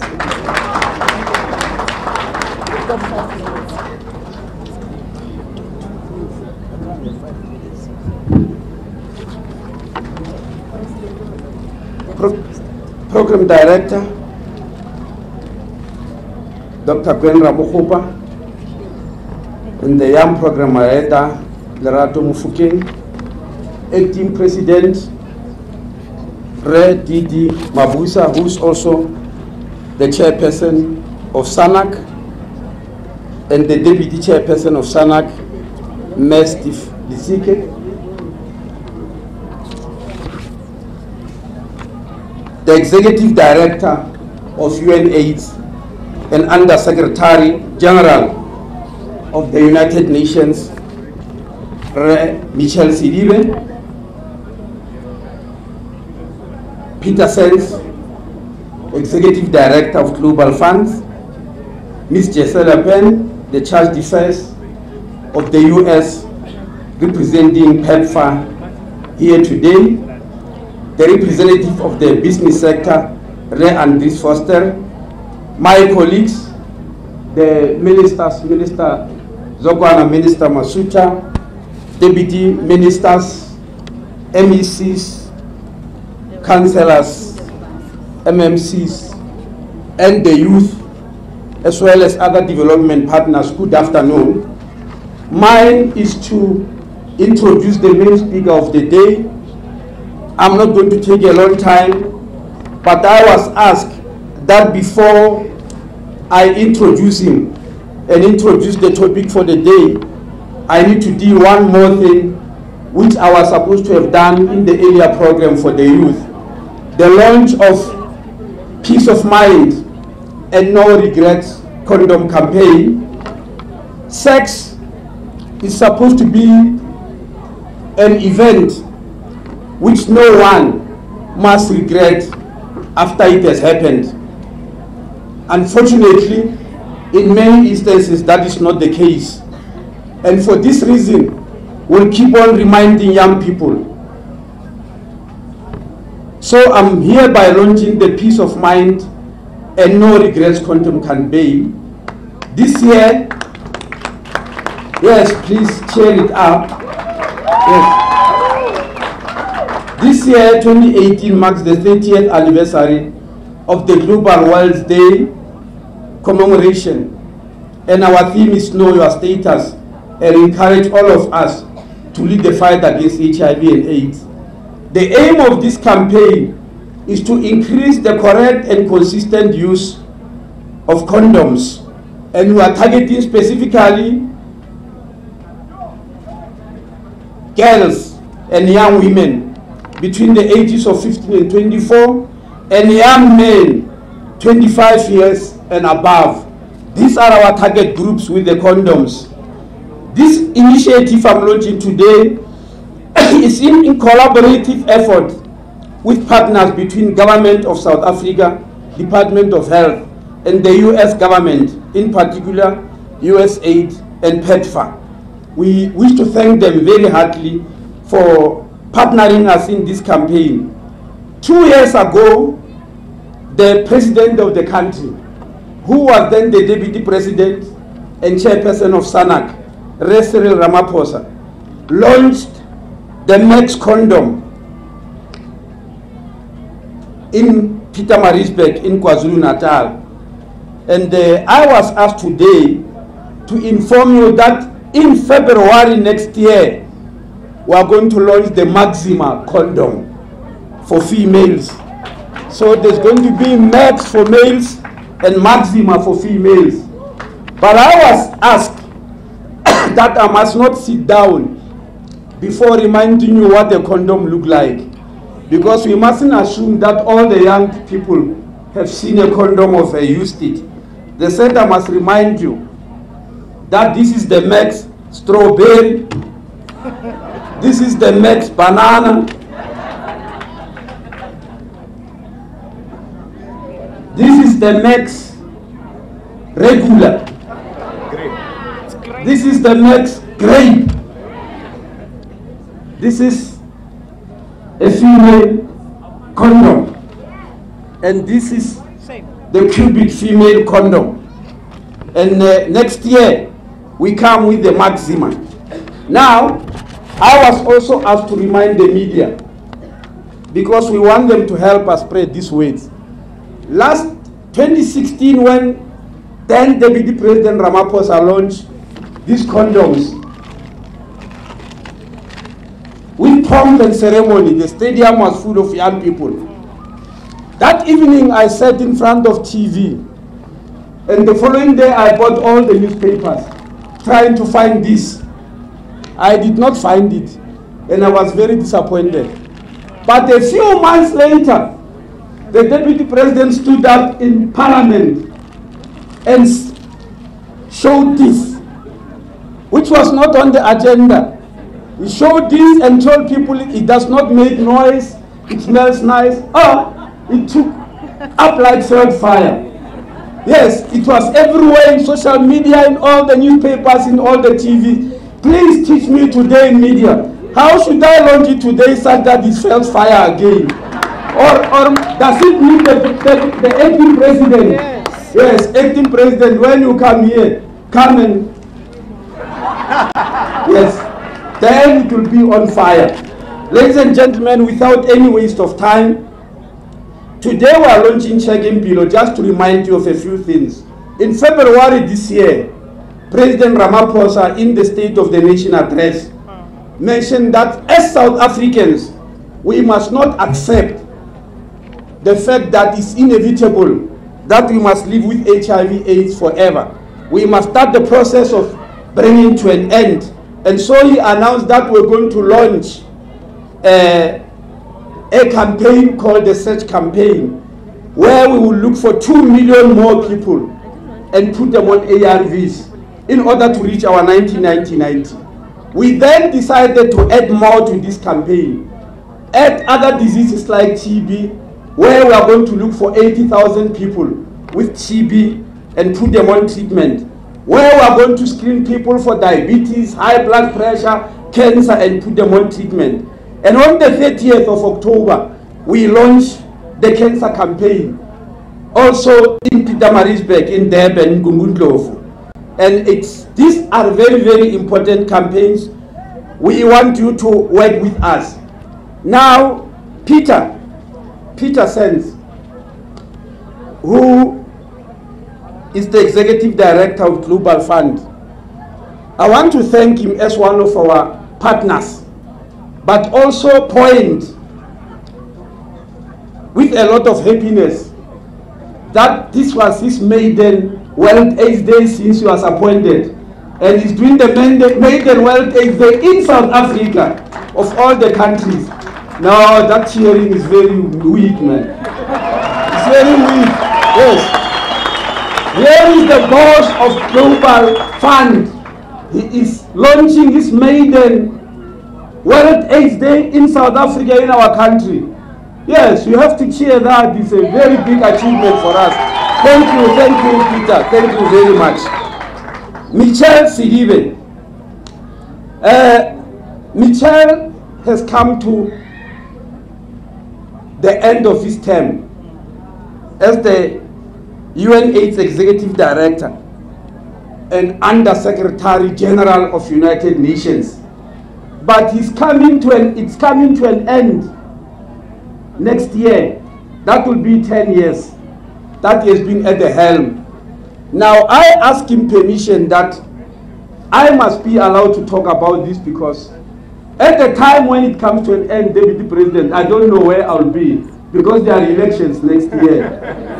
So I'll have to take this opportunity. He will still be there, but I may not be. I don't know. So I want to take this opportunity to tell one thing. And Steve, we listen. We are a government which listens. Every time we are told we have messed up, I can assure you we listen very attentively and we correct. And because this year is the 30th anniversary, and I'm talking about Michel, let me tell you what happened. Acting President, I was appointed in May of 2009 as a Minister of Health. 4 months later, I was at United Nations. The head of state and deputy head of state were not there. I was going to represent South Africa. I was told that there's a man called Michel Sidibe who's looking for me. I did not know him. I said, who is he? They told him he's an executive director of UN AIDS. He wants to talk to you. I arranged to go and tell Michel. And he said, where is your head of state or deputy head of state? I said, they did not come. They've sent me. He said, I've got a message for them. I said, Michel, you can give that message to me. He said, go and tell your head of state and your deputy head of state that your country is messing up. You are messing up in a big way. You are messing up in the fight against HIV and AIDS, because you are in denial and you are using this denialism to run the campaign, and you are messing up the campaign for the continent and for the whole world. You need to change. That's what Michel said to me. Then I said, I'm going to take the message. When I arrived here, the first person I went to see was the Deputy Head of State and Chairperson of SANAC, Re Kgalema Motlanti. I said, Ndate Kgalema, Bari Riamosha. We are messing up as a country. We know that we have been knowing that we are messing up, wanted to change. But I said the message is from above, it's from United Nations. We've got to change. Then together with him, we went to the head of state. At that time it was President Zuma. We said, Msholos, that is Yamosh. We are destroying the world. We are destroying our country. We need to change. The three of us sat together and said, what are we going to do to change? And I was tasked with the work of heading that campaign to change to what the United Nations is asking us to do, or to what we know was right anyway. We did not have to wait for United Nations to tell us, to know what is right. And we drew the campaign, and you know what happened? World AIDS Day came. 3 months later, World AIDS Day came. And Michelle came. Then I asked him, Muna, to stop Ugmosha. What do you want us to say? Because we want to move away from denialism. And I sat with him to draw up all the things that must be said in that day. So I'm disclosing to you all the things that were announced that day. We worked them up with Michelle, because I said, I don't want us to make another mistake. I want us to be progressive, to do what the rest of the world expects from us. And here we are today. Here we are today where we are, and he has just read one statistics, very important among the others, that in 2004, Ermosha, 70,000 babies were born HIV positive every year. Ermosha, acting president. But then he said today, as we are standing here, the figure is below 4,500, and we want it to come to zero. We want it to come to zero, because Arasanyaga Usinya, understand, maybe I'm not spelling it very well. Now they are pronouncing it very well. I'm paid from Skukunim. So please bear with me. Yeah, it's pedify in the language, please. The last thing, Steve, I'll be the happiest person on this planet if you can do what you have threatened. As civil society, I'll be the happiest. That all the monies the government have for HIV, all the monies we get from PEPFAR, all the monies we get from Global Fund, you demand accountability for each and every cent. I'll be the happiest person. And that must be done by civil society. Because at the president, one of my problems, my gripes, is that in our country, as we talk about the Zondo Commission and all the other commissions, our fight against corruption is post-mortem. It's a post-mortem fight, and that's why we're losing. In other words, we wait for death, and then from there we come and act. And I know I'm wasting time, program directors, I know, but please forgive me because it's important. You know, when I was a medical student in third year, that's when I started learning pathology. The pathologist will do a post-mortem and tell you everything that should have been done in the ward and say, they should have done this, here they should have done that, they should have given this, they should not have done that, and it goes on and on. So because I was new, I said, but why don't you take these pathologists and put them in the ward and not wait in the mortuary? Because they seem to be knowing what to do. And they know more than any other doctor. And somebody said, no, they only know after death. When you are still alive, they know nothing. They wait for you to die, then they know everything about you. Now, unfortunately, our fight against graft is that even the Auditor General is post-mortem. He waits for the whole year for things to happen and come and count the money and say something went wrong. We want a program, Steve, which we have spoken about, led by civil society, of putting accountability on our shoulders to count each and every cent and get satisfied, and so that we don't need commissions and auditor generals and hawks and SIU. And so I'm throwing back the work at you. Yes, now I'm throwing it back at you. It's your responsibility, civil society. Come and say, where did this cent go to? Where did this rand go to? What did it do? Then we'll have a very good country. Acting President, it's your time. Can we stand up once more and welcome him, please? He is my boss in SANAC, as you know, the chairperson of SANAC. And he's going to show you the condoms one more time. He is going to. Thank you. Thank you. Program directors, thank you very much. MEC Gwen, Rato, thank you for the opportunity. The acting premier of Gauteng, MEC Mazibuko, the Minister of of Health, Dr. Aaron Swaledi, our ministers and deputy ministers, my deputy chairperson of SANAC, Steve, today you were very angry. I don't know what happened. Very angry.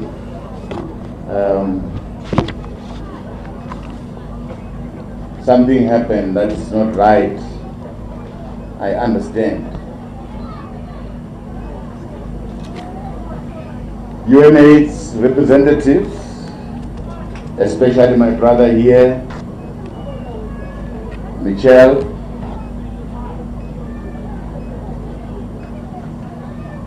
our special guests from Global Fund, Peter, thank you for sharing this day with us. Members of the diplomatic corps, our religious leaders,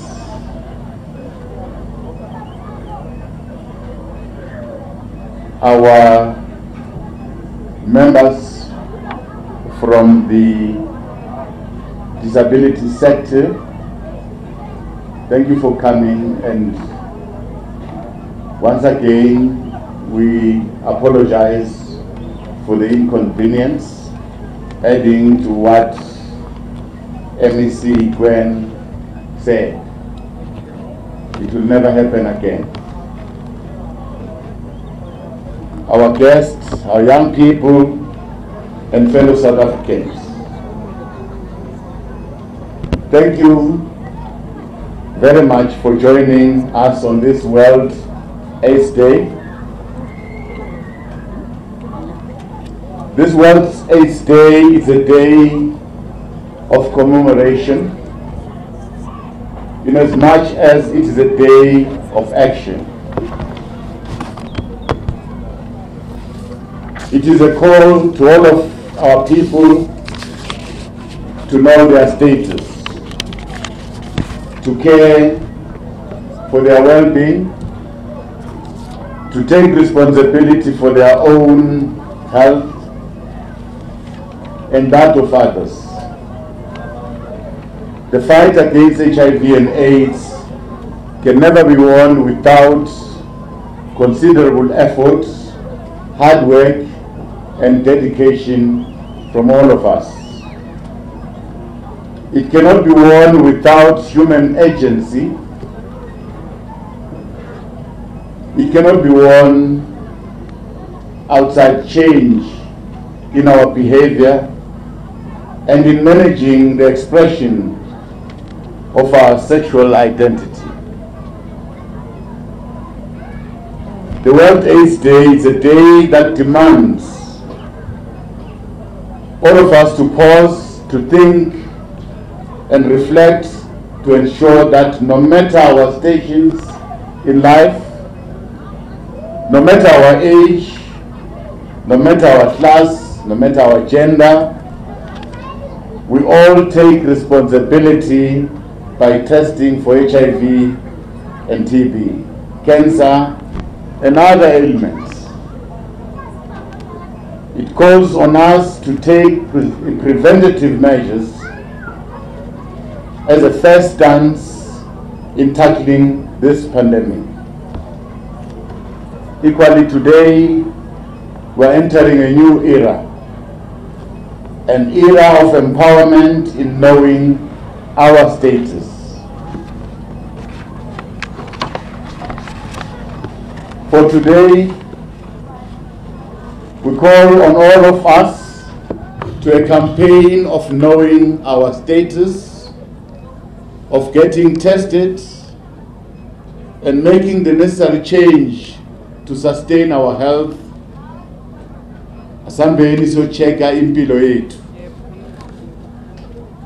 Today marks 30 years since the first World AIDS Day that was held in London in 1988.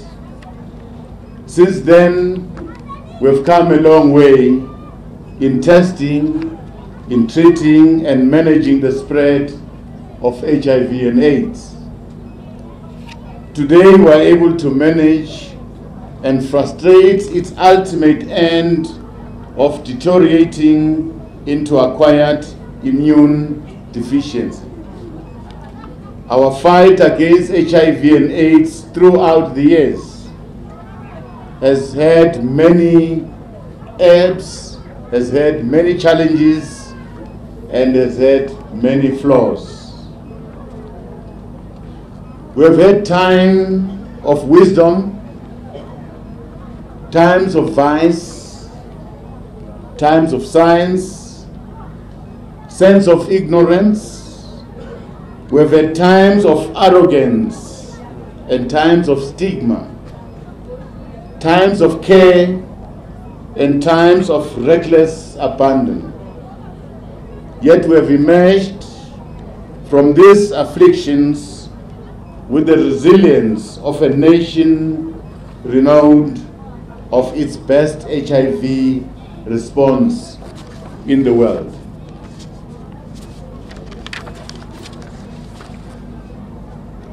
It has been a long and a very difficult journey for our country. Though we stand proud, tall, and on a pedestal with our achievements so profound, the road ahead of us remains long, but not very difficult. It is still winding and very challenging, with a lot of pitfalls and rough edges in abundance. Yet we are determined to walk this last mile of our way of a seemingly distant future, a future of infinite possibilities, a future of an HIV-free world.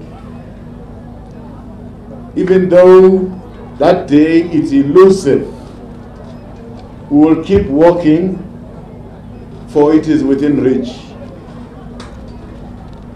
We will keep walking because we are determined.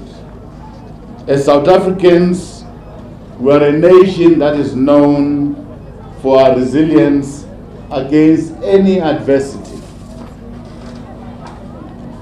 We keep walking because we are committed to zero new infections of HIV and TB. We keep working because we are determined and committed to zero discrimination and stigma against those afflicted by HIV.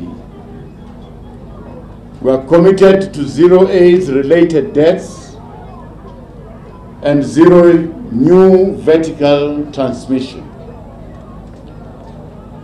This journey we will not walk alone, for we have always had caring friends across the globe. The friends are here today. UNAIDS, Global Fund, the US government itself, all our friends are here. We have been working with them. We are all too aware that together, standing hand in hand, walking side by side, with all shoulders to the wheel, with our partners in the Global Fund, in the US Presidency Emergency Plan for AIDS Relief,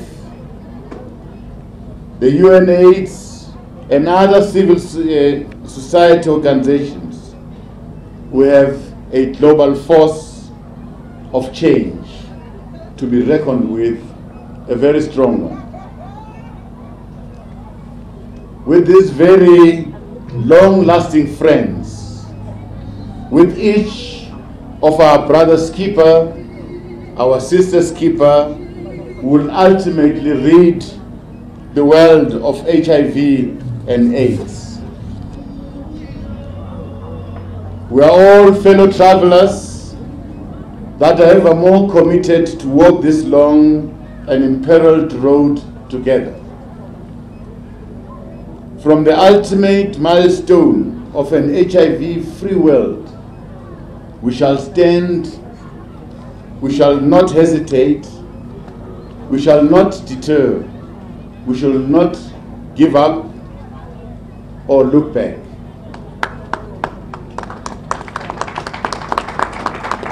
For we know what unity and struggle mean.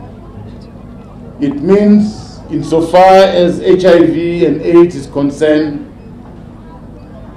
we are neither giving in nor turning back. We'll continue with more vigor and new impetus. We will stand and fight the HIV pandemic together as a nation. We understand the lessons from our stigmatized past. We're all too conscious of the pain and the sorrow we have suffered to arrive at the point of comprehensive HIV response. We've had a terrible road, a painful one.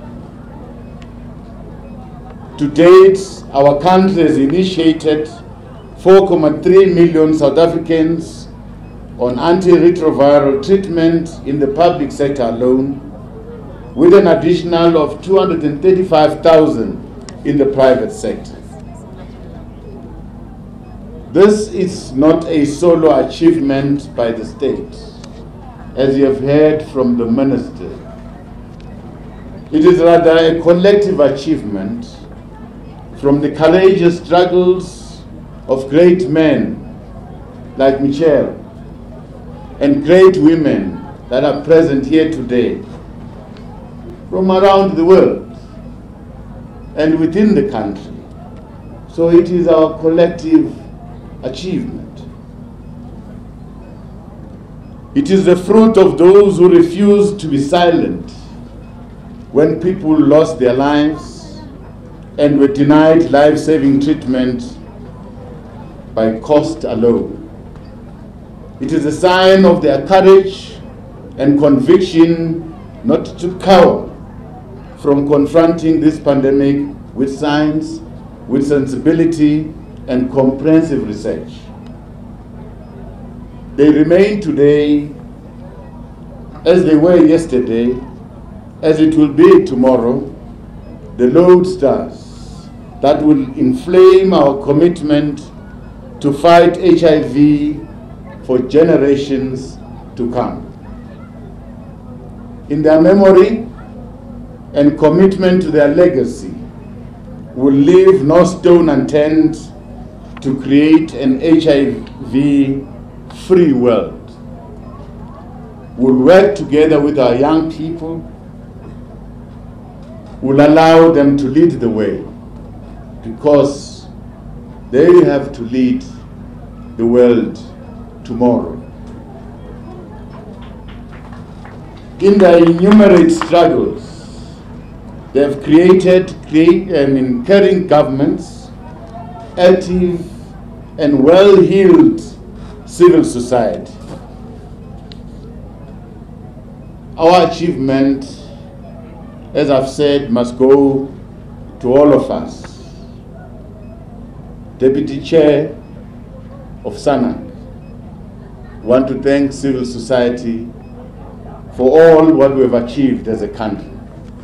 It was not easy, we fought, but we are proud that we've made a difference.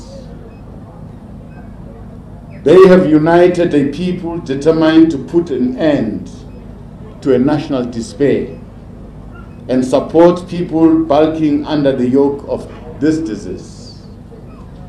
Today we count these victories as they are, for HIV is not just a virus that afflicts the health of individuals. It destroys families and it destroys communities.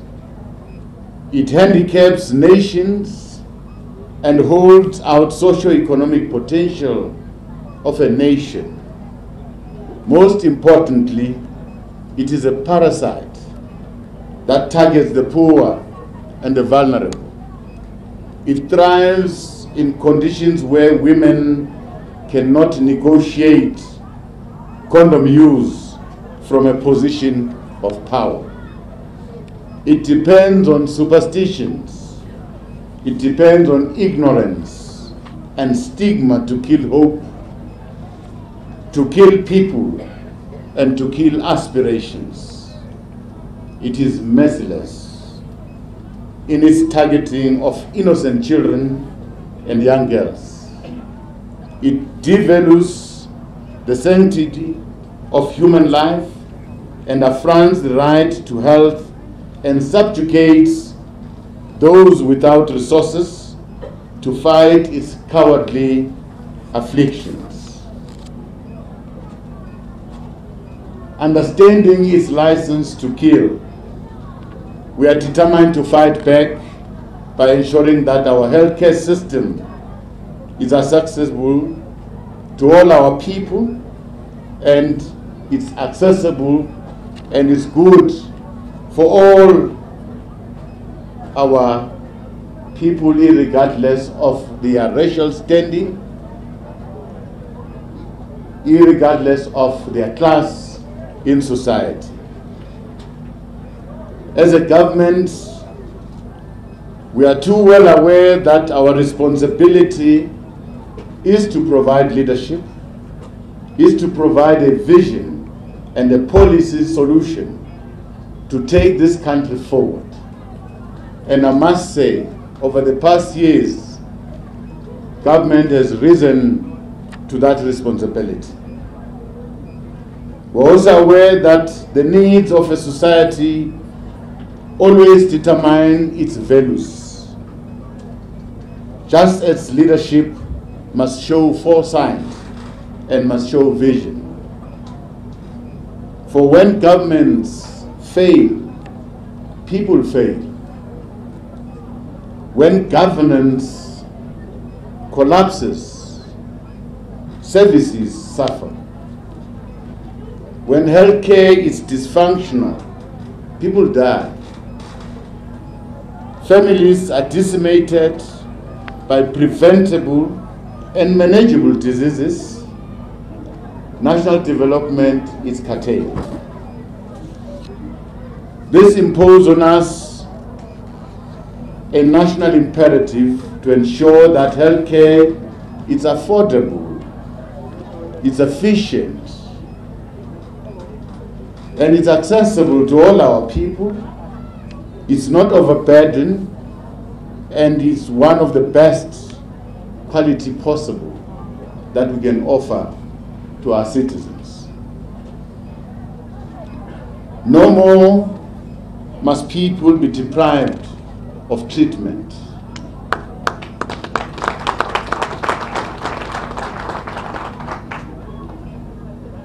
Respect and life-saving care because of their race, because of their social standing, and other accidents of birth. We are not going to discriminate as we offer this service. We are going to offer it to everyone.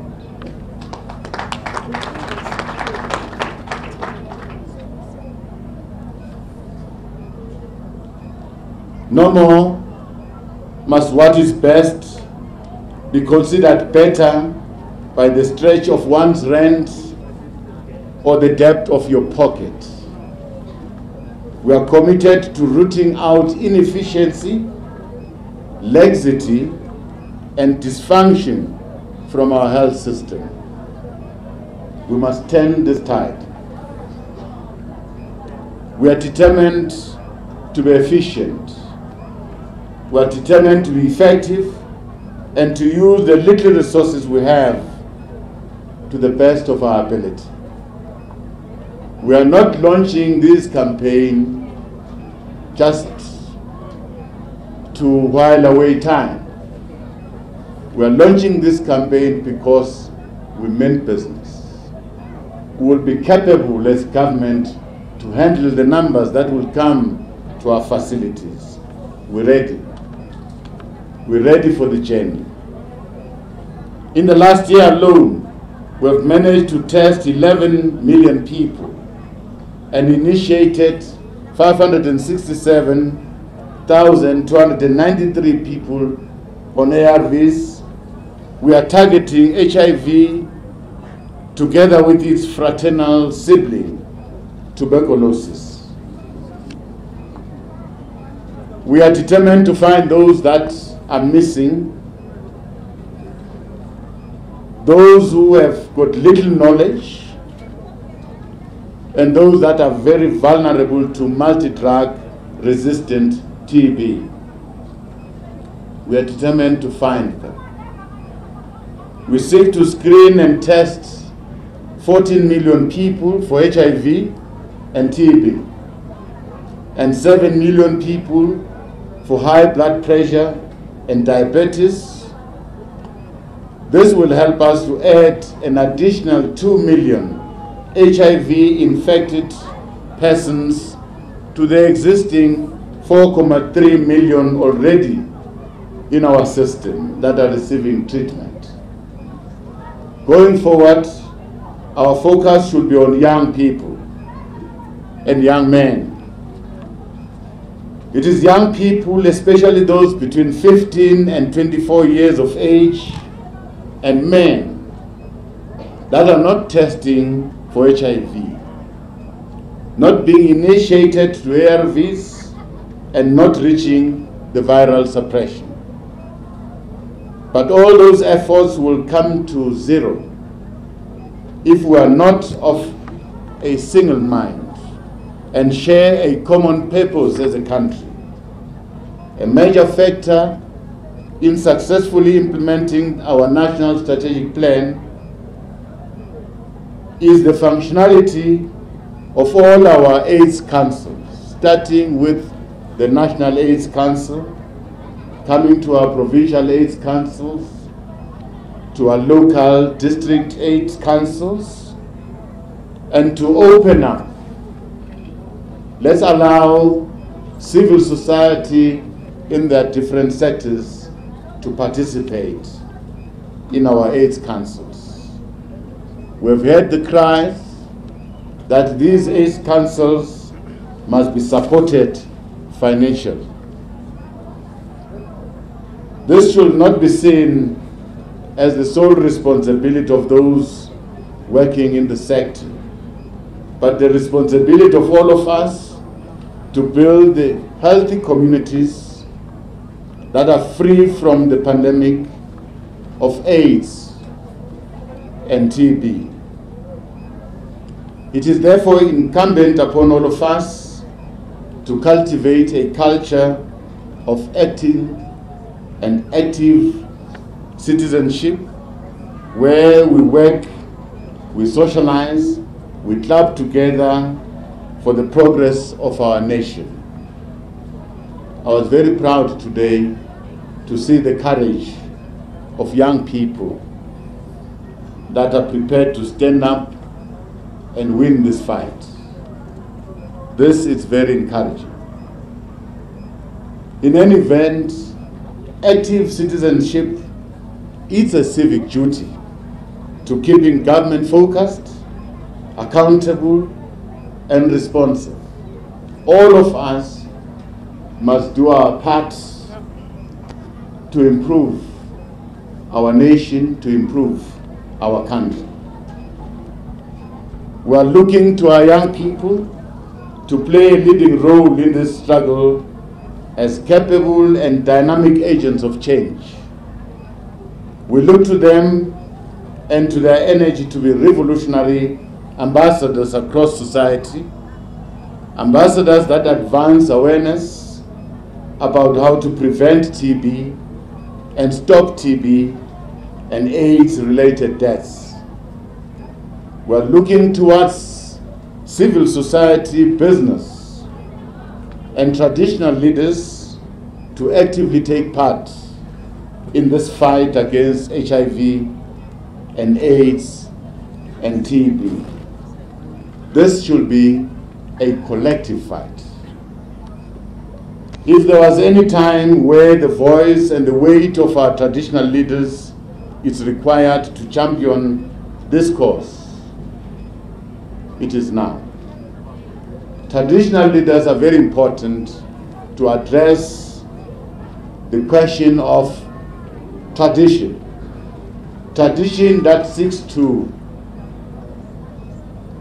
escalate or protect certain tendencies that seeks to escalate this disease. Traditional leaders would be helpful to deal with the question of patriarchy.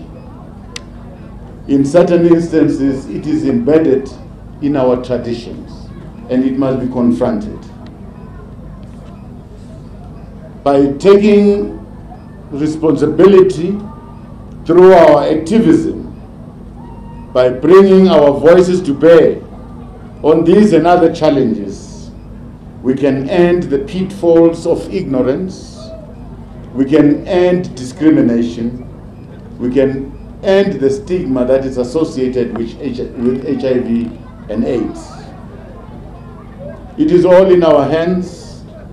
It all begins with you, with me, and with everybody.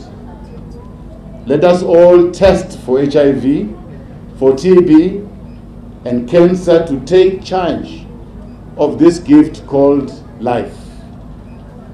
On this World AIDS Day, let us commend and celebrate those who have taken the first step towards that direction.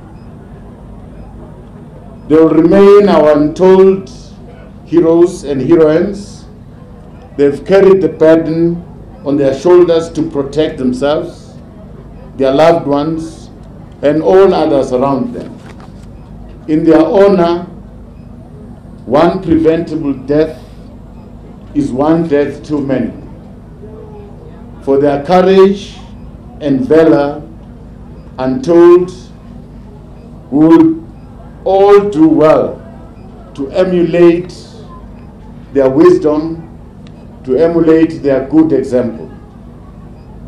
Just as we fight the HIV pandemic, we should with equal measure fight to end the culture of gender-based violence. It is a blight on our democracy that we fought so hard to end. Gender-based violence does not represent the values that we stood for, the values that we fought for, the values of Ubuntu, and those of our human rights that we stand for and we have pronounced in our supreme law, the Constitution. We must, as men, respect women. We must, as boys, respect girls. The time is always now when parents died and children became orphans to lead child-headed households. The time is always now when women continue to live under the yoke of oppression, to live under subjugation and the tyranny of patriarchy. The time is always now when stigma and ignorance prevent people from adhering to treatment. The time is always now to have courage to go and test and to live a responsible and a productive life, whether one is negative or living with HIV. It is my sincere belief that the end of HIV and AIDS is within reach, and a better tomorrow is within our hands. I hope today you will join all of us and you will all make a small contribution in taking us closer to an HIV-free world by testing and by knowing your status. I believe it will happen in my lifetime. It will happen in our lifetime. If not, in our children's lifetime. On countless occasions, we have proven to the world out there our capacity as a nation, as a people, to overcome any adversity. Lastly, as I thank all our partners in this journey, I thank our fellow travelers, all those who have contributed in the time, in resources that they've availed to help the South African people. Once again, thank you to business, thank you to UNAIDS, thank you to Global Fund, thank you to the US government. You have been always with us. Thank you very much. Miss Jessie, you like that name, Jessie? Jessie, you like it? You know what it means? You don't know. I'll tell you outside. What Jessie means. But thank you very much for all the support that you've given our people. We are not taking this support that you have given to us for granted. We know that you have traveled distances to come and share this day with us, to come and share this day with our people. Some, as we speak, are lying on their beds. Some, as we're speaking, they are struggling. What we're doing here, we're making a contribution to their life, to the lives of those that are infected, and those that should be prevented from getting this disease. Once more, thank you very much. Let's enjoy this day and look forward to a very long journey, long, hard journey before us. Thank you very much. I'm told by my deputy chair that I must once again show you this, that you must use it, different flavors. I'm told that when you use they smell very nice and they don't make noise, so we must use it. Thank you. Thank you so much. Thank you.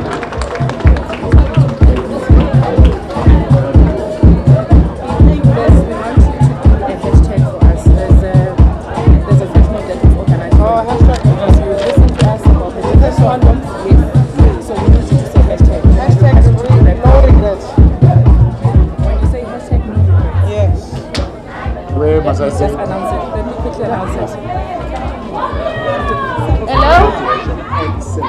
Mr. DJ? Mr. DJ, we have, as young people, we requested our government for sexier condoms. That's why we've got strawberry, we've got banana, we've got vanilla. So as a token, we want our DP to quickly say hashtag no regrets for us, and you will see what will happen for you. Thank you. Hashtag no regrets.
Shayeni izandla.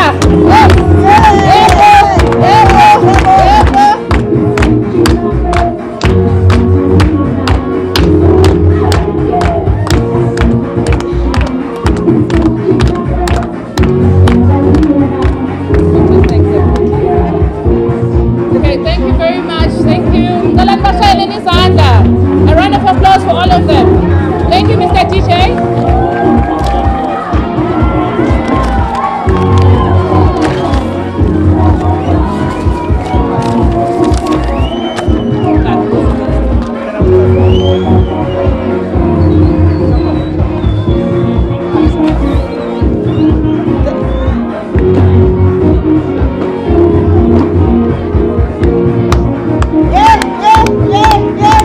Let's encourage them.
Indeed, you saw the colorful confetti that came up there.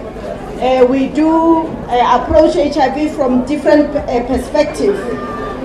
I'm going to ask that we acknowledge the speech and address and the words of encouragement and of leadership by our acting President of the Republic of South Africa, Mr. Mabuza, by remembering that there are those that are still in difficulties, but also that there are those that have departed.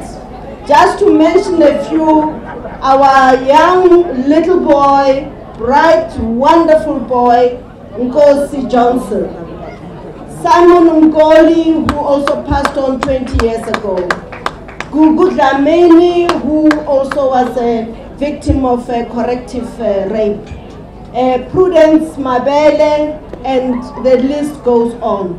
So I'm going to ask that civil society leads a song, Aspelanga. Aspelanga. Aspelanga. Yes, please go ahead. Kushotu Simon, Kushotu Nkosi, Kushotu Prudence, Kushotu Gugu. Can we start? Are we going? Oh yeah. Yeah, go. Aspelelang, short mabel, aspelelang, ay aspelelang, ay aspelelang, ay aspelelang, short because aspelelang, ay aspelelang, ay aspelelang, ay aspelelang, short Simon, ay aspelelang.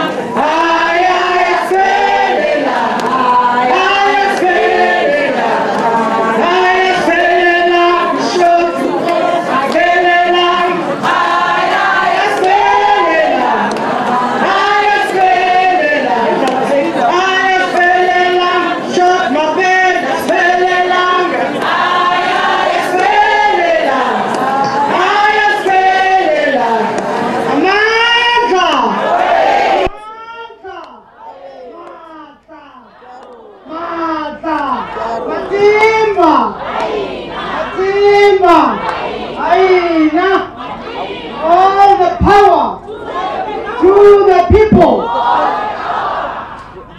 Thank you very much. I'm going to ask that we sing another popular song. As the last one. Because there was the HIV epidemic was big. But sizojiga 40. And finally until we eliminate HIV/AIDS in our land. Wait, just a second. Thank you. But before we do that, I'm going to allow us, as we see that, to release our acting president because he has a commitment. But once the acting president leaves, the rest of the entourage is going to visit the testing sites. And I'm going to encourage all of us, our leaders, as leaders, we must also test. And with yourselves, you will follow us and test. At the testing sites, there's more information about our target of 90% knowing their status, 90% of those who are positive being on treatment, and those 90% of those who are in treatment staying on treatment. If we can do that, we have what we call herd immunity, meaning that HIV is no longer transmissible. So it's a goal that we must focus on singularly without fighting amongst others. Let's be robust with one another. And those of us who are in some positions of authority, let us be humble, because alone we can't achieve it. We have to be together. So we are going to check impilo yetu out there. And we're also going to, afterwards, there's lunch for all of us. There are food packs where we're going to test around there. And the dignitaries, after testing, they can receive back to where they were received. But I think let's thank our acting president for making the time with us. Thank our young people for taking charge of their future and the future of our country. Thank all the other dignitaries from locally, our ministers, deputy ministers, MECs, MMCs, acting premier, from the various sectors, disability, sports and arts, people living with HIV, higher education is also here, children, health professionals, research, LGBTIQ, youth and girls, sex workers, women, men, business, traditional leaders as well as traditional health practitioners, labor, faith, government I've mentioned, as well as, and most importantly, our development partners, without whom we would not have had these successes. We want to also remind all of us to contribute and replenish the global fund.